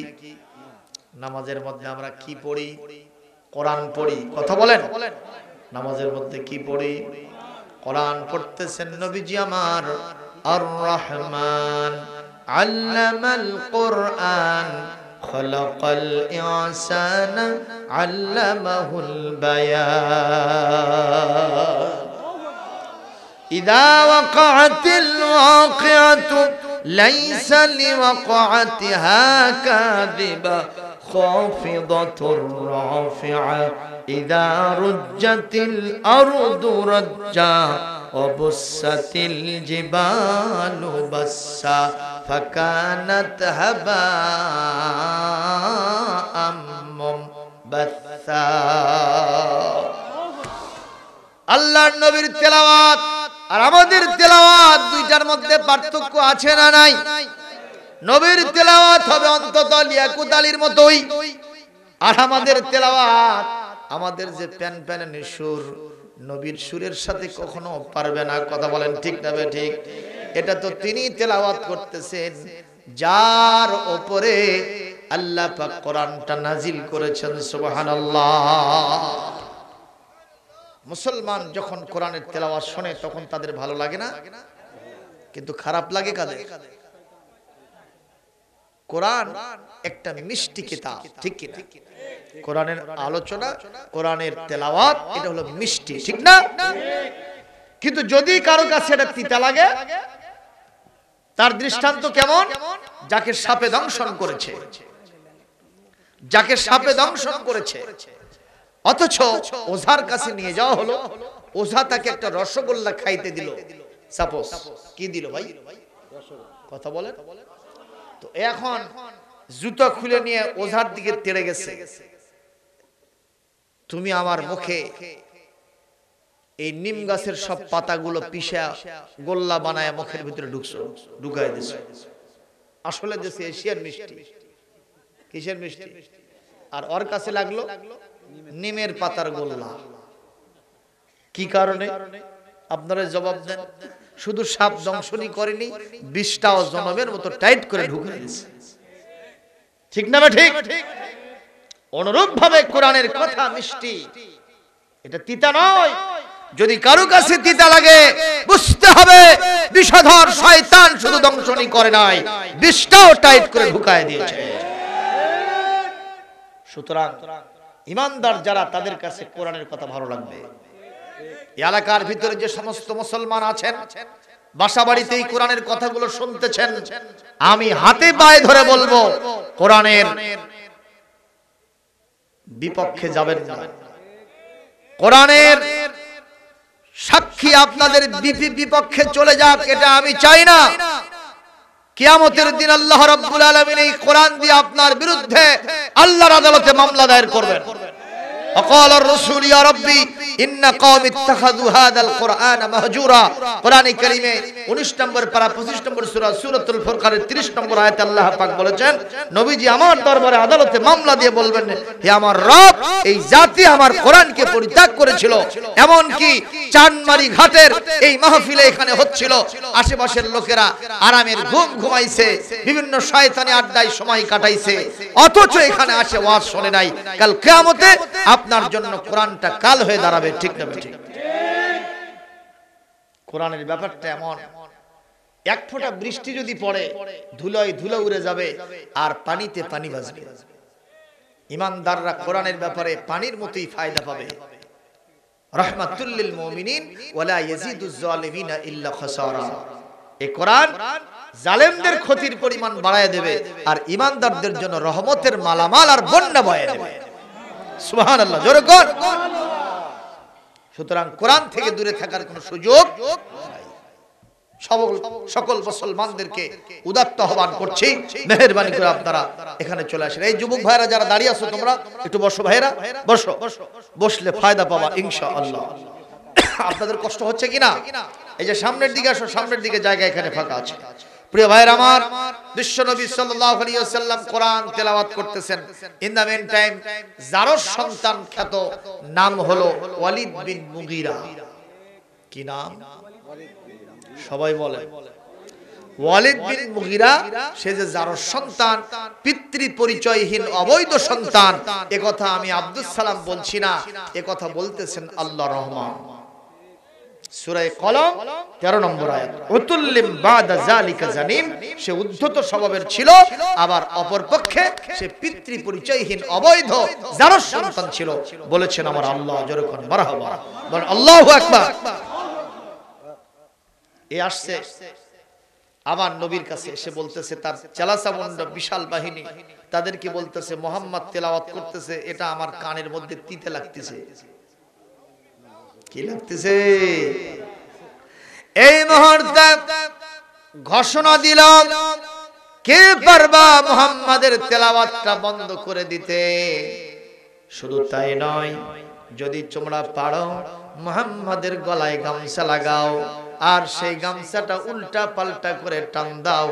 মুহাম্মদ যদি আজকেই বিদায় হয়ে যায়, আমি তোমাদের পুরস্কার দিব। আপনি পারবেন? পারবেন? ওই শয়তানের শাগিরাত ছিল উকবা ইবনে আবি মুআইয়াদ। নামটা জেনে রাখুন, উকবা। কি নাম? এই উকবা বলল, আনা আস্তাতিউ, আমি পারবো। লক্ষণ ভালো না খারাপ? জোরে বলেন। ইমামে আজম আবু হানিফা রাহমাতুল্লাহ আলাইহি তিনি একটা মাঠের ভিতরে বসে ইলমে ফিকহার মিটিং করতেছেন, মাসলা বের করতেছেন, ইস্তেমবাস করতেছেন। মারহাবা। এই মুহূর্তে কিছু সংখ্যক ছেলেরা মাঠের ভিতরে ফুটবল খেলে। কি খেলে? আমাদের দেশে এরকম আছে না নাই? বিকেল বেলা কিছু মুরব্বী শ্রেণীর শরীফ মানুষ, ভদ্র মানুষ বসে সেখানে ইসলামিক জ্ঞানের আলোচনা করতেছে। আর ওখানে আরো অন্যান্য ছেলে পেলে ক্রিকেট খেলে, ফুটবল খেলে, বিভিন্ন খেলাধুলা করে কিনা। এক পর্যায়ে খেলতে খেলতে ফুটবল এত জোরে মারছে, ইমাম সাহেব যেখানে বসে আছেন ঠিক ওনার সামনে এসে ফুটবলটা পড়ে গেছে। সব ছেলেরা ইমাম আবু হানিফা রাহমাতুল্লাহ আলাইহি, নোমান বিন সাবিত রাহমাতুল্লাহ আলাইহিকে চেনেন। এত বড় জাইয়াদ আলেম দ্বীন, তার সাথে আমরা কেউ বেয়াদবি করতে পারবো না। আমরা কখনো তার কাছে যাব না। ফুটবল যদি উনি নিয়েও যায়, যদি কোনোদিন নাও দেয়, আমরা তার কাছ থেকে ফুটবলটা আনতে গিয়ে বেয়াদবি করতে পারবো না। এই কথা বলে সবগুলো পিছু পায়। ওর ভিতর থেকে একজন বলল, কে রে, ফুটবল ওখানে গেছে, ওই আলেম হোক না জালেম হোক না বড় পীর হোক ক্ষীর হোক, তাতে কি আছে যায়? আমি আমার ফুটবল আনবো, উনি আমাকে ঠেকাবার কে? ওই বীর দর্পে গিয়া ফুটবলটা ওখান থেকে নিয়ে চলে আসলো। ইমাম সাহেব তার শাগিরদেরকে বললেন, যেই ছেলেটা সালাম নাই কালাম নাই আমাদের মাঝখানে ঢুকে ফুটবলটা নিয়ে গেল, নিঃসন্দেহে তার জন্মের সমস্যা আছে। কি বুঝলেন? আলেমদের সাথে যারা বেয়াদবি করে তাদের লক্ষণ ভালো না খারাপ? জোরে বলেন। তিনটা কাজ জীবনে কখনো করবেন না, তড়িৎ শাস্তি হবে দুনিয়ার বুকে, আখিরাতে তো হবেই। কয়টা কাজ? আরো জোরে। জোরে হলো না? এই কানের মধ্যে ঢুকায় নেন, তিনটা কাজ কখনো করবেন না। এক নম্বর কাজ, সেটা একটু পরে আলোচনায় আসবো, আগে একটু মুকদ্দমাই বলে নেই। বাবা মার সাথে জীবনে কখনো বেয়াদবি করবেন না। বাবা মার দিকে চোখ রাঙায় তাকাবেন না। বাবা মার কথার উপরে বড় কণ্ঠ দিয়ে কথা বলবেন না। বাবা মা কিছু চাইলে কখনো ইগনোর করবেন না, অস্বীকার করবেন না। যদি করেন এই দুনিয়ার বুকে আপনাকে শাস্তি দিবেন কে? আমি নিজে চোখে দেখেছি অনেক রাইট পারসন ছেলে মার সাথে কথা কাটাকাটি হচ্ছে, আমি চায়ে থেকে দেখলাম দৌড়ে গেছে মার মুখের উপরে লাঠি নিয়ে। কয়েকজন লোক তারে ধরলো, না হইলে এই লাঠিটা তার মায়ের মুখে লাগতোই। মা শুধু একটা কথা বললো, যে পাও দিয়ে তুই আমার মুখে লাথি মারতে আসছিস, ওই পাও নিয়ে যেন তুই কবরে যেতে না পারিস। আমি চোখে দেখেছি ওই ছেলেটি কয়েক মাসের ব্যবধানে পড়ছে আর মরছে। আল্লাহু আকবার বলবেন না? ভাইরা, বাপমার সাথে বেয়াদবি করবেন? করবেন? দুই নম্বর, আলেম ওলামার সাথে বেয়াদবি করবেন না। মসজিদের ইমাম মুয়াজ্জিন আপনাদের কেনা গোলাম না। কথা বলেন। তিরমিজি শরীফের হাদিস স্পষ্ট, আল ইমামু জামিনুন, ইমাম আপনার নামাজের জামিনদার। যতই সেজদা দেন, যদি ইমাম সাহেব ঠিক না থাকে আপনার নামাজ হবে না। সুতরাং ইমামকে কষ্ট দেওয়ার সুযোগ নাই। মুয়াজ্জিন তার মর্যাদা কত একটু শুনে রাখেন। আল মুয়াজ্জিনুনা আতওয়ালান নাসি আ'নাকা ইয়াওমাল কিয়ামাহ أو كما قال النبي صلى الله عليه وسلم رواه ابن ماجه। আল্লাহর নবী সাল্লাল্লাহু আলাইহি ওয়াসাল্লাম বলেন, কাল কিয়ামতের কঠিন ময়দানে এক শ্রেণীর মানুষের ঘাড়গুলো লম্বা দেখা যাবে। আল্লাহু আকবার বলেন। তারা আর কেউ না, যারা মানুষকে আল্লাহর দিকে ডাকে, নামাজের জন্য আসতে বলে, এই মুয়াজ্জিনদের ঘাড় কিয়ামতে লম্বা হবে। মুয়াজ্জিনের আযান যত দূর পর্যন্ত যায়, ওই এলাকার ভিতরে শয়তান থাকে না। গাছপালা তরুলতা, যত কীট পতঙ্গ আছে, পশু পাখি আছে, সবাই মিলে ওই মুয়াজ্জিনের জন্য আল্লাহর কাছে দোয়া করতে থাকে। আর তুমি বম্বাস্টিক মার্কা লোক, নামাজের ধারে কাছে যাও না, কথা কয় না। পশ্চিম দিকে আসারও পরে না, মসজিদের সভাপতি হয়ে কয় ইমাম বাদ, মুয়াজ্জিন বাদ, মনে হয় ইমাম বাদ দর উস্তাদ। জিজ্ঞাসা করা হলো ইমাম বাদ দিবেন কেন? কয়েক দেখেই ভালো লাগে। কি শয়তান চিন্তা করে না। এই বগুড়া শহরে এক সময় ছিল মসজিদ কমিটির সভাপতি, সিনেমা হল কমিটির সভাপতি, দুটো সমানে সমান এক সময় ছিল। আমরা ছাত্র জীবনে শুনেছি। ভাইরা, মসজিদ কমিটির সভাপতি কারা হবে, মসজিদ কমিটির দায়িত্বপ্রাপ্ত কারা হবে, এ ব্যাপারে কি কোরআনে কোনো ডিরেকশন নাই? বলবো? মন খারাপ করবেন না তো। আজকের কমিটি হয়তো আমাকে বিদায় আদায় অন্যরকম করতে পারে, তাতে যা করে করুন, কোরআনের কথা কয়ে যায়। কথা কন না কেন? শুনবেন? হ্যাঁ, যদি কিছু সমস্যা থাকে তারা ঠিক হয়ে যাবে, কথা বলে। আর আমি যদি না বলে যাই, ওই লোকেরা কি আমাদের কবে আল্লাহ এই হুজুর কেন করলেন, মানে সাপ উল্টাটা মারবে। এখন আমি বলতেছি, কোরআন কারীম সূরাতুত তাওবা, এটি 9 নম্বর সূরা। কোরআন কারীমের এটি 9 নম্বর এবং 10 নম্বর পারা, দুইটা পারা এই সূরা থেকে আছে। আল্লাহু আকবার। ঠিক 18 নম্বর আয়াত আল্লাহ বলছেন, ইন্নামা ইয়া'মুরু মাসাজিদাল্লাহি মান আমানা বিল্লাহ। যারা আল্লাহর ঘর মসজিদের মুতাওয়াল্লির দায়িত্ব পালন করবে, তাদের 1 নম্বর দায়িত্ব তারা আল্লাহর প্রতি ঈমানদার হবে। 2 নম্বর ওয়া আকামাস সালাহ,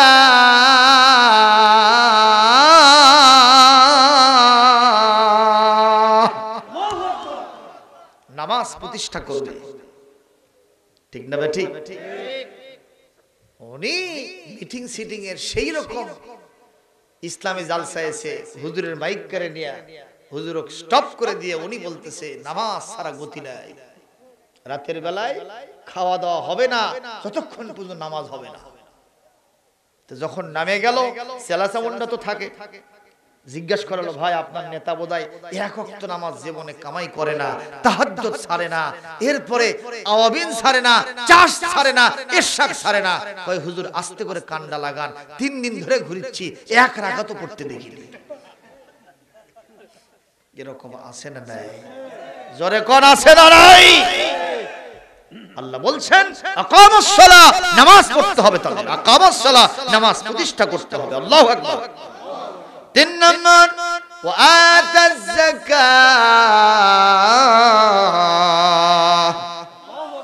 যাকাতের হকদার যদি হয়ে থাকো, কোটিপতি যদি হও, লাখপতি যদি হও, হাজারপতি যদি হও, যাকাত যদি ফরজ হয়ে থাকে, যাকাত দিতে হবে। বিধানকার। এরপরে 3 নম্বর আর একটা সবচেয়ে বড় কোয়ালিটি হলো ওয়ালাম ইয়াখশা ইল্লাল্লাহ, আমার আল্লাহ ছাড়া সে কাউকে কখনো ভয় পাবে না। উলাইকা সায়ারহামুহুমুল্লাহ,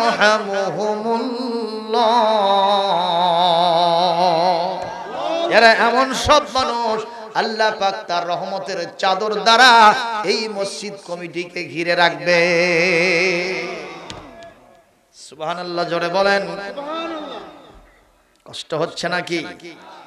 কোন মসজিদ কমিটির সভাপতি, সেক্রেটারি, ইমাম সাহেবকে সাবজেক্ট বাছে দেবে না, এইটা বলতে পারবা, এইটা বলতে পারবা না। এরকম কারবার আমাদের দেশে আছে না নাই? কথা কন না কেন? ইমাম সাহেব যদি পর্দার পক্ষে কথা বলে আর সভাপতির মেয়ে যদি বেপরদায় থাকে, ওই ইমামের ইমামতি থাকে না। কথা কয় না? সুদের বিরুদ্ধে বললে সেক্রেটারি মহোদয় যদি সুদের ব্যবসা করে, সুদী ব্যাংকে চাকরি করে, ওই ইমামের ইমামতি থাকে না। কথা না বললে কিন্তু ভাইজান ঠিক না বেঠিক বলেন? সুতরাং কোন ইমাম সাহেব যদি আপনার ভিতরে কোনো ক্যান্সারের ডিজিজ থেকে থাকে, ইমাম সাহেব স্পেশালিস্ট, বিশেষজ্ঞ ডাক্তার, কোরআন থেকে আপনাকে ফর্মুলা দেবে, আপনাকে প্রেসক্রিপশন দেবে। যদি জার্ম থেকে থাকেন, এই প্রেসক্রিপশন নিয়ে আপনি সংশোধন হয়ে যাবেন, আল্লাহর জান্নাতের জন্য আপনি কবুলিয়াত পেয়ে যাবেন। কিন্তু সেইটা যদি না করে ইমাম সাহেবের উপরে যদি আপনি পিকআপ নেন, তার মানে ডাক্তারের উপরে আপনি পিকআপ নিলেন, ওই রোগীর লক্ষণ। কথা কয় না? ওই রোগীর লক্ষণ। সুতরাং ইমাম সাহেবদেরকেও বলবো দারাজ কণ্ঠে কোরআনের কথা বলতে হবে। কি হবে বেঁচে থেকে, কি হবে বেঁচে থেকে, অযথা বিদ্যা শিখে যদি না গড়তে পারি শোষণবিহীন সমাজটাকে। কথা কয় না? কি হবে ইমাম হয়ে আলেম সেজে সমাজেতে, তারও যদি সত্য কথা উচ্চ স্বরে না বলিতে। কি হবে আলেম হয়ে ইমাম সেজে সমাজেতে, তারও যদি উচ্চ স্বরে সত্য কথা না বলিতে। চাকরির ভয় করো যদি ছেড়ে দাও ওই না গদি, চাকরির ভয় করো যদি ছেড়ে দাও ওই না গদি। কি হবে ধোঁকা দিয়ে আল্লাহকে, কি হবে ধোঁকা দিয়ে আল্লাহকে, কি হবে বেঁচে থেকে, কি হবে বেঁচে থেকে, অযথা বিদ্যা শিখে যদি না গড়তে পারি শোষণবিহীন সমাজটাকে। বলেন ভাইরা আমার, নবীজি সাল্লাল্লাহু আলাইহি ওয়াসাল্লাম ওখানে নামাজ পড়তেছেন। উকবা বলতেছেন আমি পারবো, নাউজুবিল্লাহ বলবেন না। এই কথা বলাও শরম, নেতার পক্ষ থেকে ইঙ্গিত দাও শরম। দৌড়ে গিয়া আমার নবীর গলায় গামছা লাগায়া উল্টা পাল্টা করে দুদিক থেকে জোরে সোরে টান মেরেছে। আমার নবীর জিহ্বা বের হয়ে আসছে, চোখ দুটা ঠিকরে পড়তে যেতে চেয়েছে। নবীজির নিঃশ্বাস এখন বন্ধ হয়ে যাবে। ইন দ্য মিন টাইম হযরত আবু বকর পাশে ছিলেন, রাসূলের একান্ত সাথী, যার কথা আল্লাহ পাক কোরআনে কারীমে বারবার বলেছেন, ইযহুমা ফিল গার ইয ইয়াকুলু লিসাহিবিহি লা তাহজান ইন্নাল্লাহা মা'ানা। সেই হযরত আবু বকর বিশ্ব নবীর একান্ত সাথী, নবীর সাথে ছিলেন। উনি রিপোর্ট করেছেন, আমি চিন্তা করলাম ওরা তো অনেকগুলো সন্ত্রাসী আসছে গডফাদারের সাথে, আমি এখন কি করব? আমি কি খান থেকে জানটা বাঁচায়া পালায়া দৌড়ায় চলে যাব? আমি জান বাঁচায় যে গেলে যাইতে পারি, কিন্তু আমার সোনার নবীর জানটা বাঁচবে না। কত বলে? আমি চিন্তা করলাম আমি কি আমার নবীজির জান বাঁচাবো নাকি আমার জানটা বাঁচাবো? আর যদি আমি ওরা যা করে করুক, শুধু তেলাওয়াত যদি করি, নামাজ পড়তে থাকি, আর যদি শুধু আমি তাসবিহ পড়তে থাকি, আর যদি আমি চুপচাপ এখানে দাঁড়ায় থাকি, আমার কিচ্ছু হবে না। কিন্তু দুনিয়ার নবী, দিনার নবী, রহমতের নবী, করুণার ছবি দুনিয়ায় বাঁচবে না, তাহলে তো আমার কিচ্ছু হলো না। সুতরাং এখন আমার একটা ডিসিশন নেওয়া দরকার। ওনার ফাইনাল ডিসিশন হলো, উনি বলতেছেন আকালা রাজুলুম মুমিনুম মিন আলি ফিরআউনা ইয়াকতুমু ঈমানাহু আতাকতুলুনা রাজুলান আন ইয়াকুলা রাব্বিয়াল্লাহ।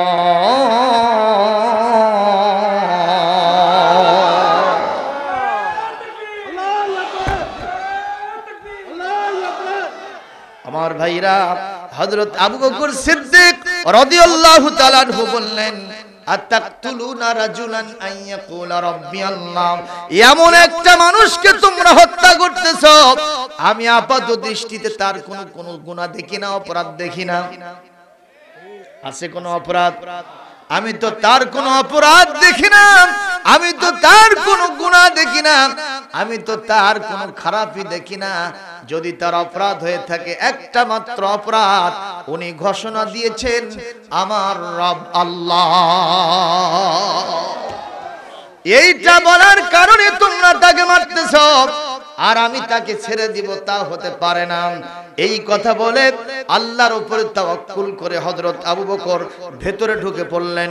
কাউকে কিল মারলেন, কাউকে ঘুষি মারলেন, কাউকে চট থাপ্পড় মারলেন। ওই শয়তানেরা 10 বিঘা দূরে ছিটকে পড়ে গেল। আমার সোনার নবীজি আল্লাহর রহমতে বেঁচে গেলে। লিল্লাহি তাকবীর, লিল্লাহি তাকবীর। কি সুন্দর! সিদ্দিকে আকবর ইবনে কুহাফা, রাসূলের বিকল ছায়া ছবি, দিনের তরে কে আর এমন উজাড় করে দিল যা কিছু সবই, উজাড় করে দিল যা কিছু সবই। জোরে বলেন আল্লাহু আকবার। আমার ভাইরা কোন খারাপ করতেছে, আর একটু চালাবো। আমার 2টা পয়েন্ট আলোচনা হবে, তার ভিতরে একটা পয়েন্টে আছি এখন। আর যদি আধা ঘন্টা চালাই থাকবেন, সবাই থাকবেন, দেখি কারা কারা থাকবেন না। এবার হাত তোলেন যারা থাক, একটা স্লোগান হোক, মাইক না, মাইক না, মুখ দিয়ে দিতে হবে, মাইক না। মাইক তো আমি ব্যবহার করবো, আপনি মাইক। নারে তাকবীর, নারে তাকবীর। ভাইরা আমার কষ্ট হচ্ছে। এইবার আসেন, আল্লাহকে রব মানার জন্য মানুষের উপরে এত অত্যাচার কেন হয়? শুনবেন না সেটা? শুনবেন। একমাত্র কারণ হলো আল্লাহ শুধু রব নয়, যারা বলে আল্লাহ হলেন আইনদাতা, আল্লাহ হলেন বিধানদাতা, আল্লাহ হলেন সার্বভৌমত্বের মালিক, তাদের উপরে কি আসবে? মার আসবে। কথা কোন ঠিক না বে ঠিক? মুসলমান, আপনারা কি মনে করেন আমার আল্লাহ শুধু মসজিদের মালিক? কথা কোন? আমার মতো এক হুজুর এক এলাকায় গেছে, শুনতেছেন কথা? যাওয়ার পরে ওই এলাকার লোকদের জিজ্ঞেস করছে, ভাই এগুলো জমি জমা সব কার? হুজুর এটা আমার, এটা আমার বাপের, এটা আমার ছোট ভাইয়ের, এটা আমার চাচার, এটা আমার জ্যাঠাতো ভাইয়ের, এটা আমার চাচাতো ভাইয়ের। তো জিজ্ঞাসা করা হলো আল্লাহর কিছু নাই? হুজুর আছে, আসেন আল্লাহটা দেখাচ্ছি। হুজুর ধরে নিয়ে গেছে মজিদতলা, নিয়ে দেখো হচ্ছে হুজুর এই এলাকায় আল্লাহর কিছু আসিল না, এই 3 শতক আমরা দিছি। আল্লাহ কয় শতক দিছে ভাই? জোরে কর। 3 শতক আনা আল্লাহ দিছে, আর পুরোটা বলে সবর করে। এরকম কনসেপ্ট আমাদের আছে না নাই? সেক্ষেত্রে আমি ধন্যবাদ জানাই এখানকার একটা ছেলে নাম বাবু। কথা কন। আমি শুনে তার কথা শুনে আষ্টনিষ্ঠ হয়ে গেছি। কোটিপতি মালিক আছে এখানে, টাকা পয়সাওয়ালা, মসজিদের জন্য একটা ছটাক জায়গা দেয় নাই, কিন্তু এই আল্লাহর খাঁটি গোলাম মুসলমানের সন্তান নরসাদুল জীবনের সমস্ত চাওয়া পাওয়া মসজিদের জন্য আল্লাহর জন্য বিলায় দিয়া আজকে রাস্তায় রাস্তায় ব্যবসা করে বেলায়। জোরে কর ঠিক না ঠিক? আমি কলিজা ভরা মহব্বত নিয়ে আজকে তার জন্য দোয়া করব। যাদের সব আছে তাদের কিচ্ছু নাই, ওর যে কিছুই নাই ওরই সব আছে। বুঝলে বুঝপাতা, না বুঝলে তেজপাতা। ঠিক না বে ঠিক? জোরে বলেন ঠিক না বে ঠিক? ভাইরা আমার, শেষ করে দিব, খুব বেশি সময় নয়। আমি 12টার মধ্যে মোনাজাত দেব ইনশাআল্লাহ। ভাইরা আমার, বলেন তো সার্বভৌমত্বের মালিক কে? ওই আমেরিকার মালিক কে? ব্রিটেনের মালিক কে? সৌদি আরবের মালিক কে? আর আমাদের পার্শ্ববর্তীদের ভারতের মালিক কে? এই দেশের মালিক। ঠিকই তো?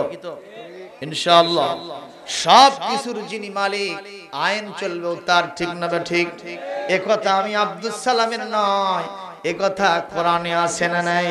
আলা লাহুল খালকু ওয়াল আমর। তারপরে কি আছে? নিল হুকমু ইল্লা লিল্লাহ। সৃষ্টি যার, আইন চলবে তার, হুকুম এবং বিধান কেবলমাত্র চলবে আমার আল্লাহর। সুবহানাল্লাহ বলেন। ভাইরা আমার, এইবার আসেন, তাহলে আমরা বুঝলাম নবীর মতো একজন শরীফ মানুষ, ভদ্র মানুষ, সবচেয়ে ক্যারেক্টার সম্পন্ন মানুষ, যেই নবীর চরিত্রের প্রশংসা দুনিয়ার কোন মেম্বার, চেয়ারম্যান, কোন এমপি মহোদয়, মিনিস্টার, প্রাইম মিনিস্টার, প্রেসিডেন্ট অথবা সেক্রেটারিয়েট সদস্য, কোন ক্যাবিনেট মিনিস্টার, ক্যাবিনেট সচিব কেউ যদি না করে, যিনি প্রশংসা করেছেন তিনি কে? তার প্রশংসার উপরে কোনো প্রশংসা হবে? কোরআনে কারীম ওই সূরা কলমের 4 নম্বর আয়াত, ওয়া ইন্নাকা লাআলা খুলুকিন আযীম, and verily you are of sublime morals। নবী হে, আপনাকে আমি এমন একটা চরিত্রের উপরে প্রতিষ্ঠা করেছি, আপনার চরিত্র মাপার যন্ত্র আর ফিতা গোটা পৃথিবীতে এখন পর্যন্ত আবিষ্কার হয় নাই। এত মহৎ চরিত্র আমি আপনাকে দান করেছি। এই জন্য আমার নবীর শানে একটা স্লোগান খাটে, সেটা কি জানেন? বলবো, আমার নবীর চরিত্র ফুলের মতো নয়, চাইতে ফুলের চাইতেও পবিত্র। ঠিক না বে ঠিক? কিন্তু আমরা যারা নবীর অনুসরণ করি না, আমার নেতার চরিত্র ফুলের মতো পবিত্র, নামাজ নেয় এক ওয়াক্ত, গমছড়িতে পাকাপোক্ত, গাঁজা ছাড়ে না 5 ওয়াক্ত, নাস্তিকদের খুবই ভক্ত, আল্লাহর ওলিদের আবার খুবই শক্ত। আছে না নাই ভাইজান? এই জন্য আমরা চরিত্র অনুসরণ করব আমাদের নবীজি। আল্লাহ তৌফিক দান করুন। মুসলমান ভাইরা, তাহলে আমরা একটা বিষয় বুঝতে পারলাম, এই পৃথিবীতে আল্লাহর রুবুবিয়াতের ঘোষণা যারা আমরা দিব, আমাদেরকে পরীক্ষা করবেন কে? আমাদের কাছে সুদের লোভ আসবে, টাকার লোভ আসবে, ঘুষের লোভ আসবে, নারীর লোভ দেওয়া হবে, টোপ দেওয়া হবে, ঘুষের লোভ দেওয়া হবে, কথা বলেন, গাড়ি বাড়ির ঘুষ লোভ দেওয়া হবে, টোপ দেওয়া হবে।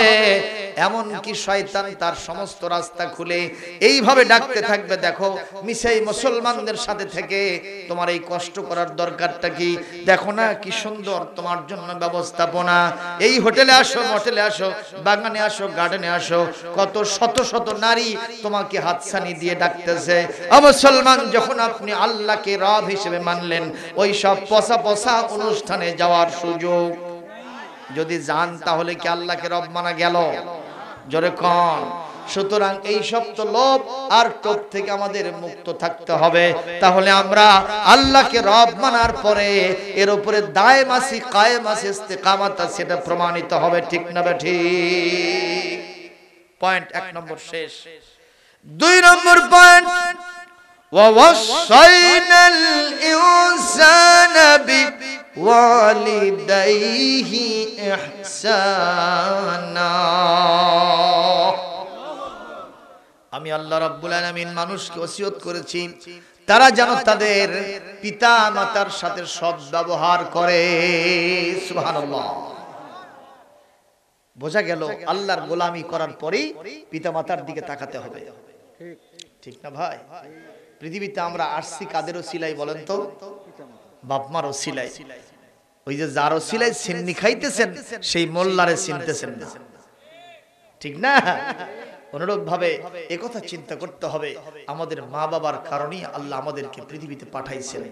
সেই মা বাবাকে যারা না চেনে, এদের মধ্যে শয়তান, এদের মধ্যে নাদান, মূর্খ, কুলাঙ্গার পৃথিবীতে আর কেউ নাই। আল্লাহ নিজে বারবার বলেছেন, وَقَضَى رَبُّكَ أَلَّا تَعْبُدُوا إِلَّا إِيَّاهُ وَبِالْوَالِدَيْنِ إِحْسَانًا حَمَلَتْهُ أُمُّهُ كُرْهًا وَوَضَعَتْهُ كُرْهًا। এটা এখানে আসলো, আল্লাহ রাব্বুল আলামিন বলছেন, তোমার মা তোমাকে কষ্টের সাথে গর্ভ ধারণ করেছেন এবং গর্ভ থেকে যখন ভূমিষ্ঠ করেছেন, মা অনেকটা কষ্ট পেয়েছেন। ঠিক না ঠিক? এখন তো বর্তমানে সিজারিয়ানের মাধ্যমে সন্তান প্রসব হয়। আমার আপনার মা যখন আমাদেরকে জন্ম দিয়েছেন, আমি নিজে কোরআন শরীফ সামনে নিয়ে আমার আল্লাহকে সাক্ষী রেখে বলতেছি, আমার মা 12 জন সন্তান জন্ম দিয়েছেন। কয়জন? আরো জোরে বলেন। আমার মার একটা সন্তান সিজারের মাধ্যমে হয় নাই। আমি যখন বড় হয়ে গেছি, আমার ছোট ভাইকে যখন আমার মা জন্ম দিল, আমি তাকায় দেখলাম ওই সুতি কাকার ডেলিভারির রুমটা যেটা ছিল, ভালো ভালো স্পেশালিস্ট ডাক্তারও ছিল না, কবিরাজও ছিল না, সেখানে একজন ধাত্রী অশিক্ষিতা মহিলা গ্রামের, সে গিয়ে আমার মাকে সান্ত্বনা দেয় আর কত কষ্ট করে আমার ভাইয়াটাকে পেট থেকে বের করে। আমি দেখেছি আমার মায়ের কত আহাজারি। মুসলমান, ভুক্তভোগী মা ছাড়া এই কষ্ট পৃথিবীর কোনো মানুষ বুঝবে না। ঠিক না ঠিক বলেন?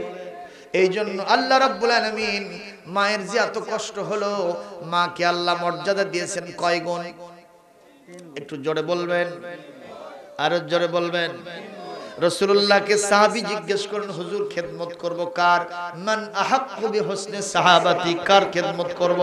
হুজুর বললেন তোমার মায়ের। আবার বললেন সুম্মা মানের পরে কার? তোমার মায়ের। সুম্মা মান, তারপরে কার? তোমার মায়ের। চতুর্থবার সুম্মা মান, তারপরে কার খেদমত করব? সঙ্গে সঙ্গে নবীজি বললেন খেদমত করবা তোমার পিতার। মায়ের মর্যাদা 3 গুণ আর পিতার মর্যাদা 1 গুণ কে দিলে? আজকে নারী জাতিরা অনেকে এসে বলে ইসলাম আমাদেরকে ঠকাইছে। এরকম নারী বগুড়ায় নাই? রাস্তাঘাটে মিছিল করে আর কি কয়, দেহ আমার, সিদ্ধান্ত আমার, কিসের ঘর কিসের বর, আমার দেহ আমি দেব, যাকে খুশি তাকে দেব। আর কয় সেখানে আবার হুজুররা বাধা দেবার কে আছে না নাই? আমরা বলি এই বাধা আমরা দেই না, এই বাধা দিচ্ছেন আমার আল্লাহ। ওই আল্লাহর সাথে দিস না পাল্লা, থাকবে না তোর কাল্লা। জোরে কোন সুবহানাল্লাহ। আমাদের রবের নাম কি? তার সাথে দিও না, থাকবে না কারো। কে কে পাল্লা দেবেন হাত তোলেন তো দেখি। কোন সাহস আছে? ওই ফেরাউন পাল্লা দিছিল, আছে না গেছে? আছে না গেছে? কয়েকদিন আগে একটা হিরোগিরি দেখালো, আছে না গেছে? আছে গেছে, ঠিক না বে ঠিক? চলে গেছে। এক লোক ফাঁক দিয়ে বক মারতে গেছে। কি দিয়ে কি মারতে গেছে? এখন সকাল থেকে দুপুর পর্যন্ত বসে আছে, একটা বকও পড়ে না। তুই এখন টেকনিক করতেছে কার সাথে? আল্লাহর সাথে টেকনিক করতেছে। একটা বগাদের, হে মাওলা একটা বগাদে, খাসি দিয়া মিলাদ দেব গ্রামের মসজিদে। ওই মানুষ না চিটার? আবার বলতেছে একটা বগাদের, হে মাওলা একটা বগাদে, খাসি দিয়া মিলাদ দেব গ্রামের মসজিদে। একবার দুইবার তিনবার বলতে বলতে একটা বক এসে ফাঁদের মধ্যে ধরা দেছে। ওই বকটা নিয়ে বলতেছে আমার নাম খোকা, আল্লাহ বানাইছি বোকা, দিছি তারে ধোকা, কামডাও করছি চোকা। এই বকটা নিয়ে বলতেছে মাওলা তোমাকে ধোকা দিলাম কিভাবে তুমি বুঝলে না? 100-250 গ্রামের একটা বক পাইবো যার দাম অতিরিক্ত 100 থেকে 200 টাকা, কথা কয় না?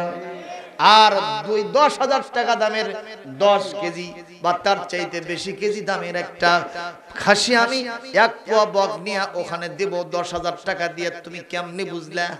আমি তোমাকে ধোকা দিয়া বোকা বানাইছি, বিনিময়ে বকটা কামাই করেছি। আপনারা বলেন ও পাল্লা দেশে কার সাথে? এই বকটা নিয়ে গিয়া বাড়িতে বসে থাকে, খেলাধুলা করে আর ওই শায়রি গাইতে থাকে। ইতিমধ্যে আল্লাহর সোলজার বাহিনীর অন্যতম সদস্য যার নাম হলো মশা, এই দুনিয়ার এক গুন্ডাকে সাইজ করছিল। সে গুন্ডা সাহেবের নাম কি? কার সাথে পাল্লা দিছিল?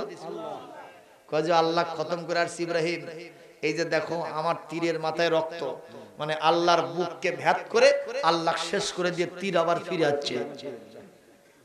কি পাগল!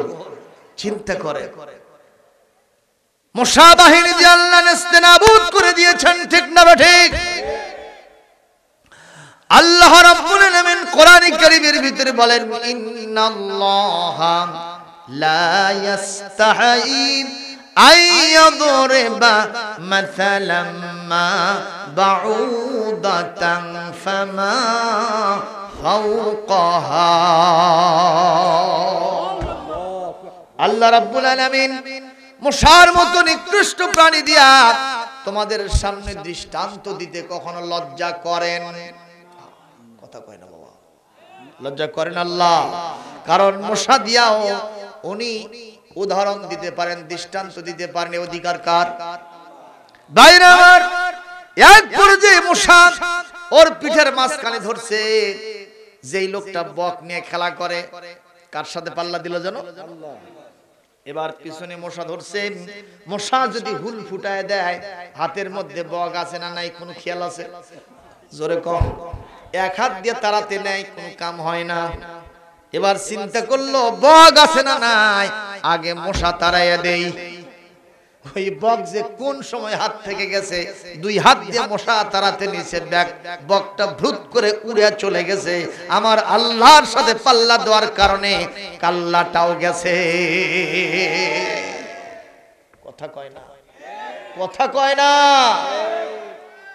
কোন এক শয়তান বলে কইছিল যে অমুক জায়গাতে ওই হুজুর খতম করে তারপরে ওই বাড়ির থেকে পালসার নিয়ে বার হয়ে গেছে। কি হয়ে কেবলই রাস্তার উপরে উঠেছে, ওদিক থেকে খালি আসতেছে হানি ফাউ। কি গাড়ি কোন হানিফ গাড়ি চেন না? ওর কি ফজিলত? ওই কিছু মানে না ভাই, কথা কর। এই টুনু ভাই কথা কর না, ঠিক না বে ঠিক কথা কর। খালি হানি ফাও সামনা সামনি, একেবারে হিরোটা সাইজ হয়ে গেছে। কথা বলেন ভাইরা আমার, খুব নজর করে কথা শোনেন। যারা বলতেছে আমার দেহ আমি দেহ, যাকে খুশি তারে দেব, কিসের ঘর কিসের বর, স্বামীর ঘরে থাকবো না, রান্না ঘরে থাকবো না, ভাঙ্গা ঘরে থাকবো না, শাক ভাত খাবো না, জান থাকিতে সাহেবের কথা মান্য করব না, এই জাতীয় মহিলা এই সমাজে আছে না নাই? অথচ আল্লাহ পাক নবীর মাধ্যমে বলে দিয়েছেন আল মারআতু ইযা সাল্লাত খামসাহা ওয়া সামাত শাহরাহা ওয়া আতাআত বালাহা ওয়া হাসানাত ফারজাহা ফালতাদখুল মিন আইয়ি আবওয়াবিল জান্নাতি শাআত আও কামা ক্বালা নবী সাল্লাল্লাহু আলাইহি ওয়াসাল্লাম। বলেন মারহাবা। নবীজি বলেন এই পৃথিবীর নারী জাতির ভিতরে যদি তিনটা গুণ থাকে, জোরে কোন কয়টা? চারটা। কয়টা গুণ? চারটা গুণ যদি থাকে, এক নম্বর 5 ওয়াক্ত নামাজ মা বোনদের পড়তে হবে, আছে না নাই? 2 নম্বর রমজান শরীফের রোজা পালন করতে হবে, 3 নম্বর স্বামীর খেদমত করতে হবে, স্বামীর বৈধ কাজের বৈধ নির্দেশের আনুগত্য করতে হবে, বিধানকার। আর 3 নম্বর জিনা ব্যভিচার করা যাবে না, বেপরদা উলঙ্গিনী অর্ধলিঙ্গিনী হয়ে রাস্তাঘাটে কখনো বেরোনো যাবে না, ওই আলট্রা মডার্ন তারপরে লিপস্টিক মার্কা হয়ে বাইরে যাওয়া যাবে না, পেট খালি বুক খালি কপালের উপরে 1 নোক্তা, লাম খালি মিম খালি নুনের পিঠত 1 নোক্তা, কথা কর, লাম খালি মিম খালি নুনের পেটত 1 নোক্তা, পেট খালি বুক খালি কপালের উপর 1 নোক্তা। এই জাতীয় মহিলা এই দেশে নাই, কথা কয় না, কথা কয় না। অথচ নবীজি বলেন আন-নিসাউ আওরা, একটা মহিলার মাথা থেকে পা পর্যন্ত পুরা অঙ্গটাই আল্লাহ পাক গুপ্তাঙ্গ বানাইছেন। মারহাবা। মহিলার কোন অঙ্গ প্রত্যঙ্গ বের করে রাস্তাঘাটে বের হওয়ার কোন সুযোগ নাই। তবে অসুস্থ হলে সেটা ভিন্ন কথা, কথা কয় না। আজকাল রাস্তাঘাটে যে মহিলারা বের হয়, অনেকে, সব না, এখনো ফাতিমাতুজ জাহরার উত্তরসূরি অনেক মহিলারা অনেক ঘরে আছে, কথা বলে না বাবা। যে বলেও তাদের চেহারা কেউ দেখতে পায় নাই, তাদের ছায়া কেউ দেখতে পায় নাই, তাদের ব্যাপারে অনেকে অমন্তব্য করে এটা একটা পর্দা হলো, এটা জীবন্ত একটা টেন্ট, এটা জীবন্ত তাবু। যতই তাবু হোক আর কাবু হোক, এটাই কাল কিয়ামতে কাজ দেবে তাদেরকে। সুবহানাল্লাহ। খাতুনে জান্নাতের চেহারাটা এইভাবে কেউ দেখতে পায় নাই। এমন ইন্তেকালের সময় তার স্বামীকে বলেছিলেন, বেশি মানুষকে নিয়ে আমার জানাজা দেবেন না, রাতের বেলা মারা গেলে রাতের বেলায় জানাজা দিয়ে আমাকে কবরে দিয়ে দেবেন। কারণ বেশি মানুষকে ডাক দিলে খাটনির উপরে যখন লাশটা থাকবে, অনেকে বলবে নবীর মেয়ে ফাতেমা অন্তত এতটা লম্বা চওড়া ছিল। কত বড় পর্দার কথা। জীবনে তার কণ্ঠস্বর বাইরে যায় নাই। একদিনের ঘটনা, উনি হাসান আর হুসাইনকে একটু শাসন করতেছিলেন, আস্তে করে কণ্ঠটা একটু বাড়ির বাইরে গেছে। হযরতে সাইয়েদনা আলী কাররামাল্লাহু ওয়াজহু রাদিয়াল্লাহু তাআলা আনহু তিনি কোথাও থেকে দিনের কাজ সেরে বাড়ির বাসার সামনে আসছেন। যখন এই কণ্ঠটা তিনি শুনতে পেয়েছেন, বাসার দরজায় বসে অঝর নয়নে কাঁদতেছেন। স্ত্রী বলল, বাবা তোমার আব্বার কি হয়েছে, একটু নিয়ে আসো। স্ত্রীও গেলেন, স্বামী আসে না, খালি কাঁদে। এক পর্যায়ে হাসান হুসাইন গেল, 2 ভাই গেলেন, যে বললেন আব্বাজি আপনি এখানে কেন কান্না করেন, আম্মাজি আপনাকে ডাকতেছেন, ভেতরে একটু চলেন। বলে না বাবা যাব না, যতক্ষণ পর্যন্ত তোমার নানাজি আমার কাছে না আসবেন আমি ততক্ষণ পর্যন্ত তোমার মার কাছে যাব না। জানাজির কাছে মসজিদে নববী শরীফ আমার সোনার নবীজি তখন সিজদায় পড়েছিলেন। এই দুই ভাই গিয়া যেহেতু ছোট মানুষ বুঝতে পারেন নাই, আমার নবীজির পিঠের উপরে ঘোড়ার মতো বসে গেছে। নবীজি মস্তক উত্তোলন করবেন, আসমানে নির্দেশ আসে, খবরদার আপনি মস্তক উত্তোলন করবেন না যতক্ষণ হাসান হোসাইন ওখান থেকে না নামবে, ততক্ষণ পর্যন্ত তাদেরকে কষ্ট দিয়ে আপনি সিজদা থেকে মাথা উঠাবেন না। সুতরাং আমরা বলতে পারি হাসান হোসাইনকে আরশের মালিক পছন্দ করে। আল্লাহু আকবার বলেন। কষ্ট হচ্ছে ভাইজান, এই তো শেষ হয়ে যাবে। মুসলমান ভাইরা আমার, নবীজি সাল্লাল্লাহু আলাইহি সাল্লাম দুই ভাইয়ের আমন্ত্রণে চলে আসলেন হযরত আলীর কাছে। এসে দেখেন সত্যি ক্রন্দনরত। তিনি যখন আসলেন হযরত আলী দাঁড়ায় গেলেন, সালাম কালাম হলো, মুসাফা মুআনাকা হলো। বাবাজি লিমাদা তাবকি হুনা, এখানে বসে থেকে তুমি কেন কাঁদতেছো?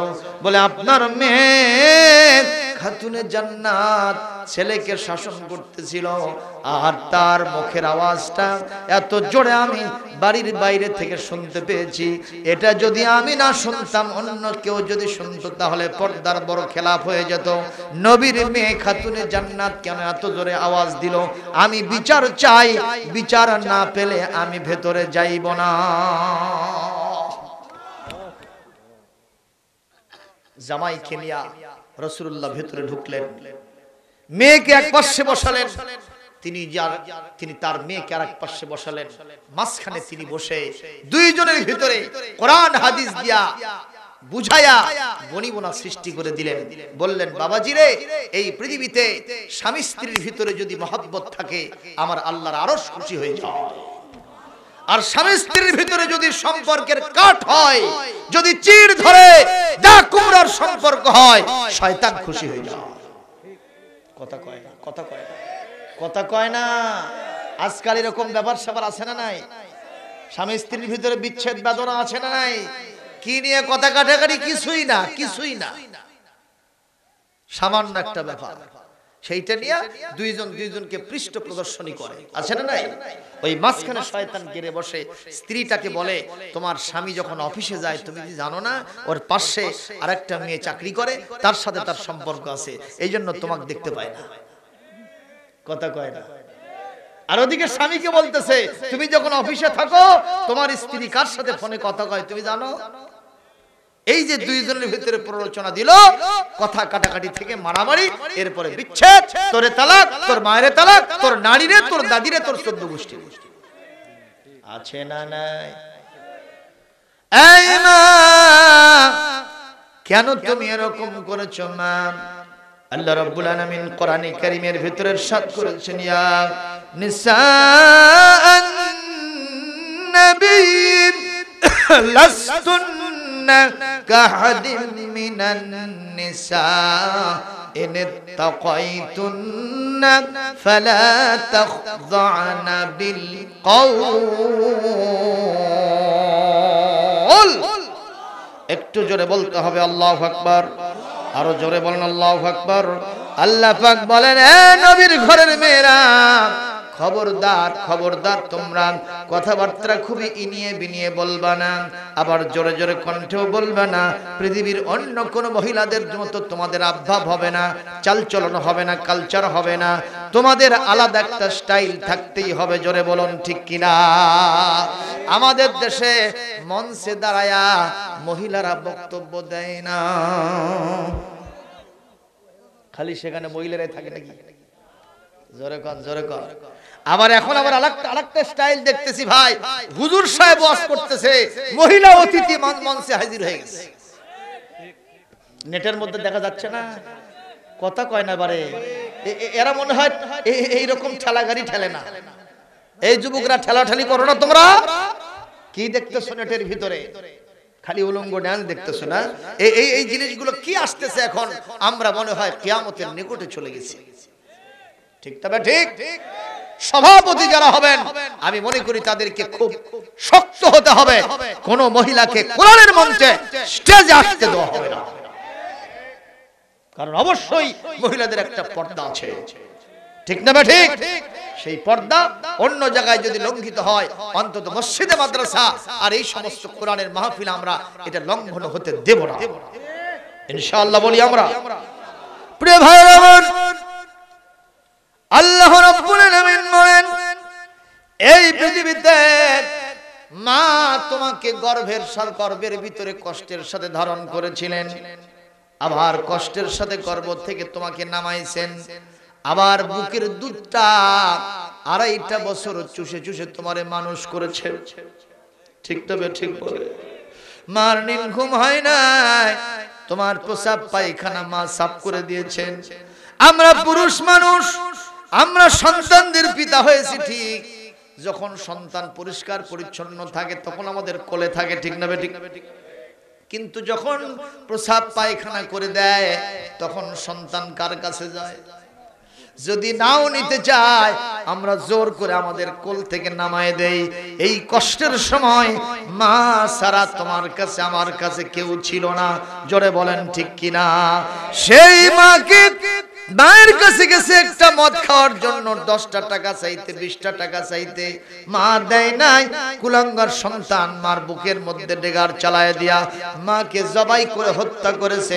এরকম দৃশ্যই সমাজের মধ্যে আছে না নাই?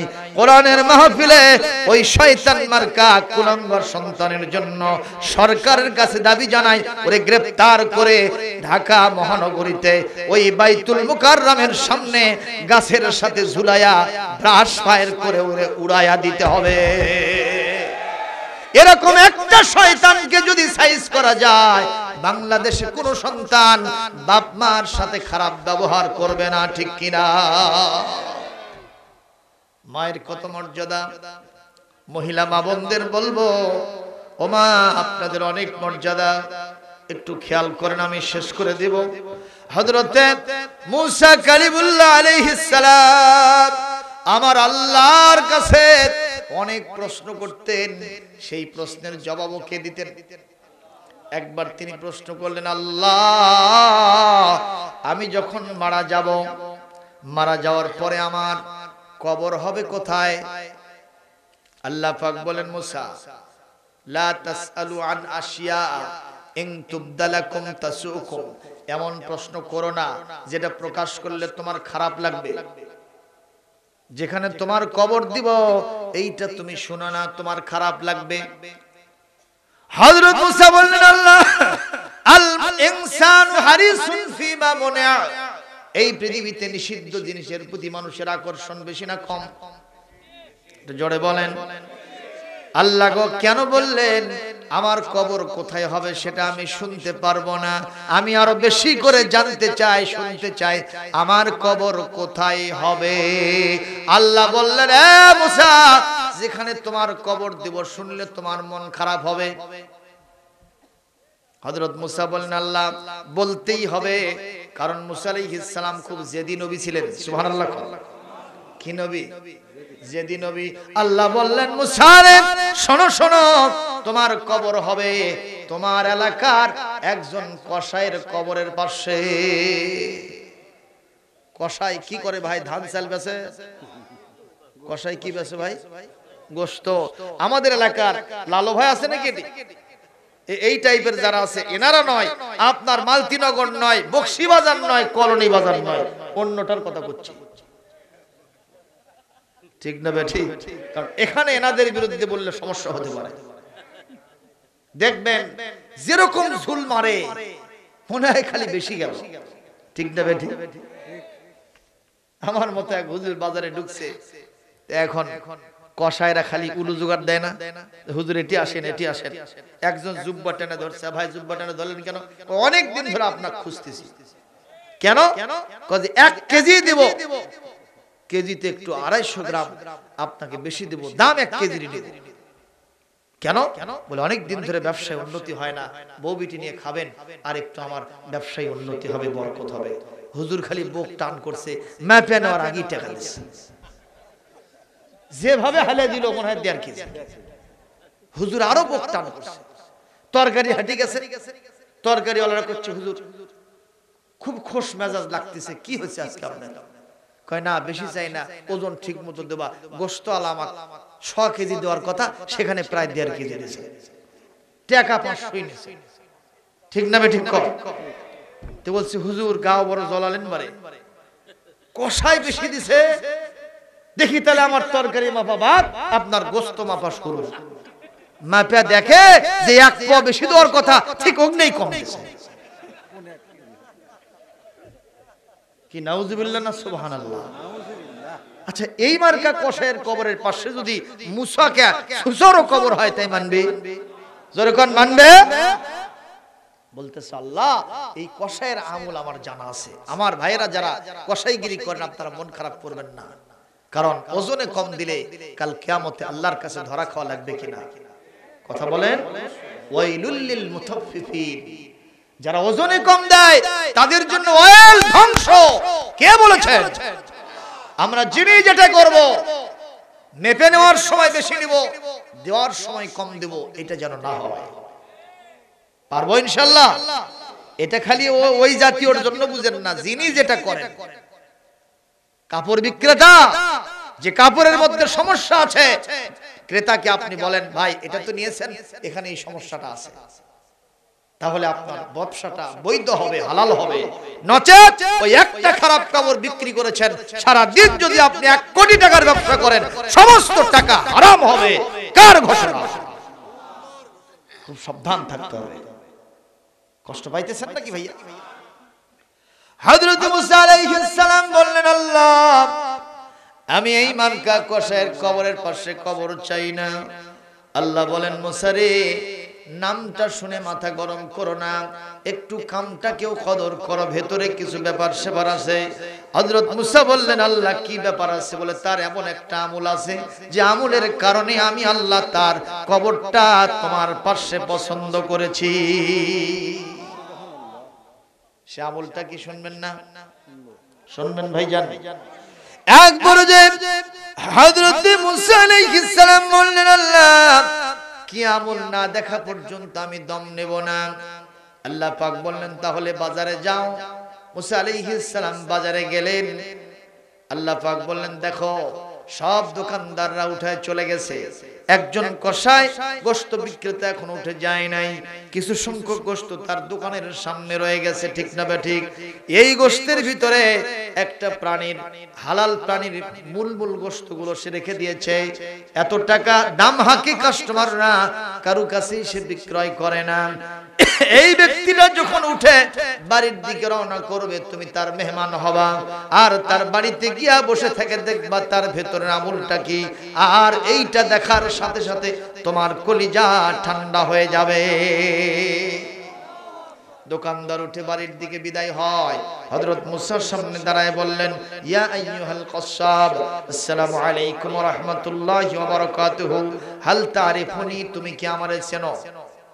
বলে, লা আরিফুকা, লা আরা, লাম আরা আবাদান, আমি আপনাকে কখনো দেখি নাই, তবে শুনেছি এই জামানার যিনি পয়গম্বর, তাওরাত আলা নবী রাসূল মুসা কালিমুল্লাহ, তার চেহারাটা নাকি পূর্ণিমার চাঁদের মতোই সুন্দর। বলেন তো নবীদের চেহারা ভালো না খারাপ? কেমন ভালো? মান্না ভাইয়ের চেয়ে, সালমান শাহর চেয়ে, এগুলোর চেয়ে ভালো না খারাপ? এগুলো তো পচা চেহারা, কথা কোন ঠিক না ঠিক? যাদের নামান নাই, কালাম নাই, দিন নাই, শরীয়ত নাই, বিড়ি খাতে খাতে মুখ নষ্ট, কথা কোন? কি স্টাইল চলে আসলো শীতের সময়, চা স্টলে বসার কোনো আসন নাই, সব দাঁড়ে দাঁড়ে, বাম হাতে 4 কাপ, ডান হাতে কি, কথা কও, কেটু যে টানে সেই জানে, ঠিক না ঠিক? ভাইরা আমার, এই যে দৃশ্যটা আমরা দেখতেছি, এই যে সিগারেটটা আপনি টানতেছেন, এটা কি শরীয়ত স্বীকৃতি দেয়? যেটা আপনার জন্য ক্ষতিকারক, আপনার বডির জন্য ক্ষতিকারক, শরীরের জন্য, আপনার অন্তরের জন্য, মুখের জন্য, চেহারার জন্য যেটা ক্ষতিকারক, এটা ইসলাম কখনো সাপোর্ট করে না, ঠিক না ঠিক? সুতরাং এই পচা খাবারটা আপনি বাদ দেন, এইটা বাদ দিয়া একটা আপেল শরীফ কিনা খায়ো, কথা কও ঠিক ভাইরা আমার, খুব নজর করে কথা শোনেন। উনি বললেন আপনার চেহারা দেখে মনে হচ্ছে এ জামানার পয়গম্বর হযরত মুসা কালিমুল্লাহ আপনি হতে পারে। আলেমের চেহারা দেখলে বোঝা যায় না? কথা কও। যদিও কালো চেহারা, সেজদা দেওয়ার কারণে তার চেহারা দিয়ে নূর চমকাতে থাকে। সুবহানাল্লাহ। ভাইরা আমার, শেষ করে দিব। হযরত মুসা আলাইহিস সালাম বললেন, উরিদু আন আকুনা যায়ফাক, আমি আপনার কাছে চাই আপনার অতিথি হব আমি।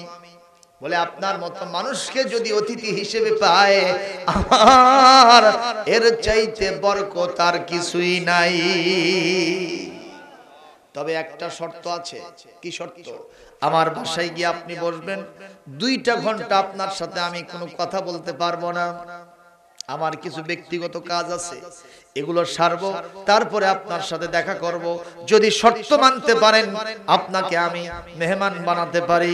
হযরত মুসা বললেন, আমি আপনার শর্ত মেনে নিলাম, কারণ আপনার বাড়িতে আপনার সাথে গল্প করতে যাব না, আপনার বাড়িতে গিয়ে আমি কখনো কিছু খাইব না। আমি আল্লাহ রাব্বুল আলামিনের নির্দেশনা মোতাবেক আপনার গোপন আমলটা আমি দেখার জন্য যাব। প্রকাশ্যে বললেন না, মনে মনে ইরাদা করলেন। সুবহানাল্লাহ। ভাইরা আমার, বাসায় গিয়ে বৈঠকখানায় বসেছেন। কসাই বেচারা ভেতরে ঢুকলো। মুসা আলাইহিস সালাম ফাঁক ফোকর দিয়ে দেখতেছেন। সে এই গোশতগুলো নিজের হাতে কেটে দিল, মশলা দিয়ে পাক করলো, রুটি বলে সেটাকে সেকে নিল। একটা পাত্রে রুটি আর একটা পাত্রে গোশত রাখলো। নিজে খাইল না, বউ বিটিরে খাওয়ালো না। একটা রুমের ভিতরে ঢুকলো, শাইখা ফানিয়া, একটা দুর্বলা মহিলা বিছানার উপরে পড়ে আছে। পেটটা পিঠের সাথে, পিঠটা বিছানার সাথে লেগে গেছে, অস্থি মজ্জা সব একাকার হয়ে গেছে। এই মহিলাকে এইভাবে পাতাল কোলা করে হাতের উপরে নিয়ে হাম্মাম খানা বাথরুমে গিয়া সুন্দর করে, শীতের দিন ছিল, গরম পানি দিয়া গোসল করায়া, আর এক সেট নতুন জামা পরায় দিয়া, আর একটা নতুন বেডের মধ্যে শুয়ে দিয়া, এই গোশত আর রুটি মিশায় মিশায় ওই মহিলার মুখে উঠায় দেয়। মহিলা খায়, আর 2 চোখের কোনা দিয়ে পানি পড়ে তার গাল, তার সমস্ত বুক ভিজে যায়, বিছানা বালিশটা ভিজে যায়। এইবার এই কসাই বেচারাটা ওখান থেকে বিদায় হয়ে আরেকটা কাজে রত হয়। হযরত মুসা আলাইহিস সালাম অপলক নেত্রে তাকায় দেখেন মহিলা তার 2টা হাত আকাশের দিকে তোলার জন্য চেষ্টা চালায়। যেহেতু বল নাই, তারপরেও থরথর থরথর করে কাঁপতে কাঁপতে আল্লাহর কাছে বলছে, আল্লাহ, আজ থেকে অন্তত 30 বছর আগে আমার স্বামী বিদায় হয়ে গেছে, আমার কলিজার টুকরা একটা সন্তান রেখে গেছে। আমার সন্তান তেমন কিছু করতে পারে না, আমি জেনেছি আমার সন্তান গোশত বিক্রয় করে খায়। আল্লাহ গো, এই যে 30টা বছর আমার সন্তান আমাকে ভাতে আর কাপড়ে কখনো কষ্ট দেয় নাই, আজকের আমুলটা দেখো রে মাওলা, বাজার থেকে নামি দামি গোশতটা নিয়ে আসলো, কোন কাস্টমারের কাছে বিক্রয় করলো না, নিজে খাইলো না, বউ বিটিরে খাওয়ালো না, নিজে পাকশাক করে আমাকে এইভাবে খাওয়ার সম্মান দিয়ে চলে গেল। আল্লাহ গো, আমার আর বয়স নাই, শক্তিও নাই যে আমার সন্তানকে এর থেকে ভালো খাবার পাক করে আমি খাওয়াইবো।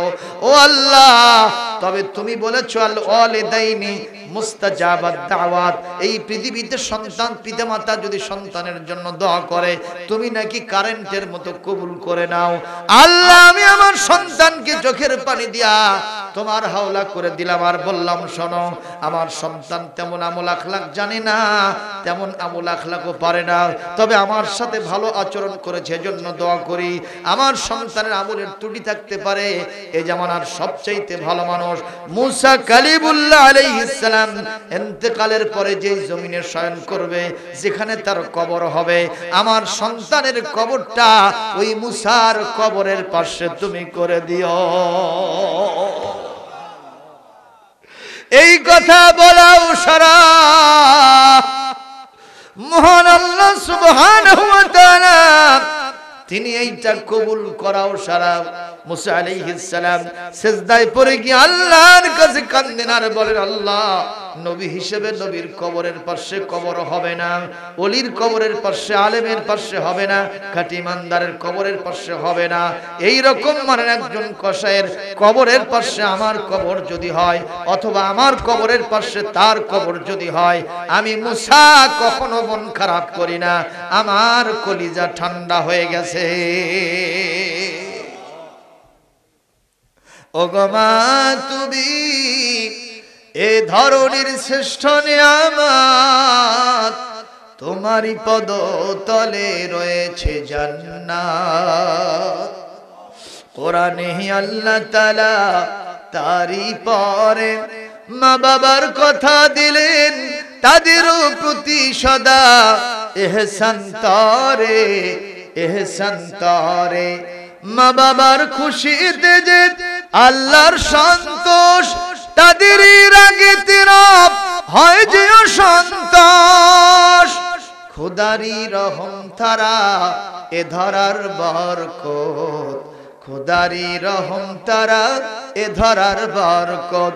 ওগো মা, তুমি এ ধরনের শ্রেষ্ঠ নিয়ামত, তোমারই পদ তলে রয়েছে জান্নাত। জোরে বলি আল্লাহুম্মা আমিন। ও মুসলমান, এই পৃথিবীতে আমাদের অনেকের মা বিদায় হয়ে গেছে না যায় নাই? হয়তো মার সাথে বেয়াদবি করেছি, মাপ নিতে পারি নাই, অথবা মাপ নিয়েছি, মাকে সেবা দেওয়ার সুযোগটা আমার হয় নাই। কিন্তু মা বাবা যখন দুনিয়া থেকে বিদায় হয়ে যায়, মা বাবার পক্ষ থেকে যদি আপনি আল্লাহর রাস্তায় কিছু দান সদকা করে দেন, মসজিদ মাদ্রাসা নির্মাণের জন্য সহযোগিতা করেন, আল্লাহ রাব্বুল আলামিন কবরের মধ্যে পিতামাতার প্রতি শান্তি নাজিল করে। সবাই বলেন রব্বির হামহুমা কামা রাব্বায়ানি সগীরা। আবার বলেন রব্বির হামহুমা কামা রাব্বায়ানি সগীরা। লা ইলাহা, জোরে লা ইলাহা, মহব্বতের সাথে লা ইলাহা, লা ইলাহা ইল্লাল্লাহু মুহাম্মাদুর রাসূলুল্লাহ সাল্লাল্লাহু আলাইহি ওয়াসাল্লাম।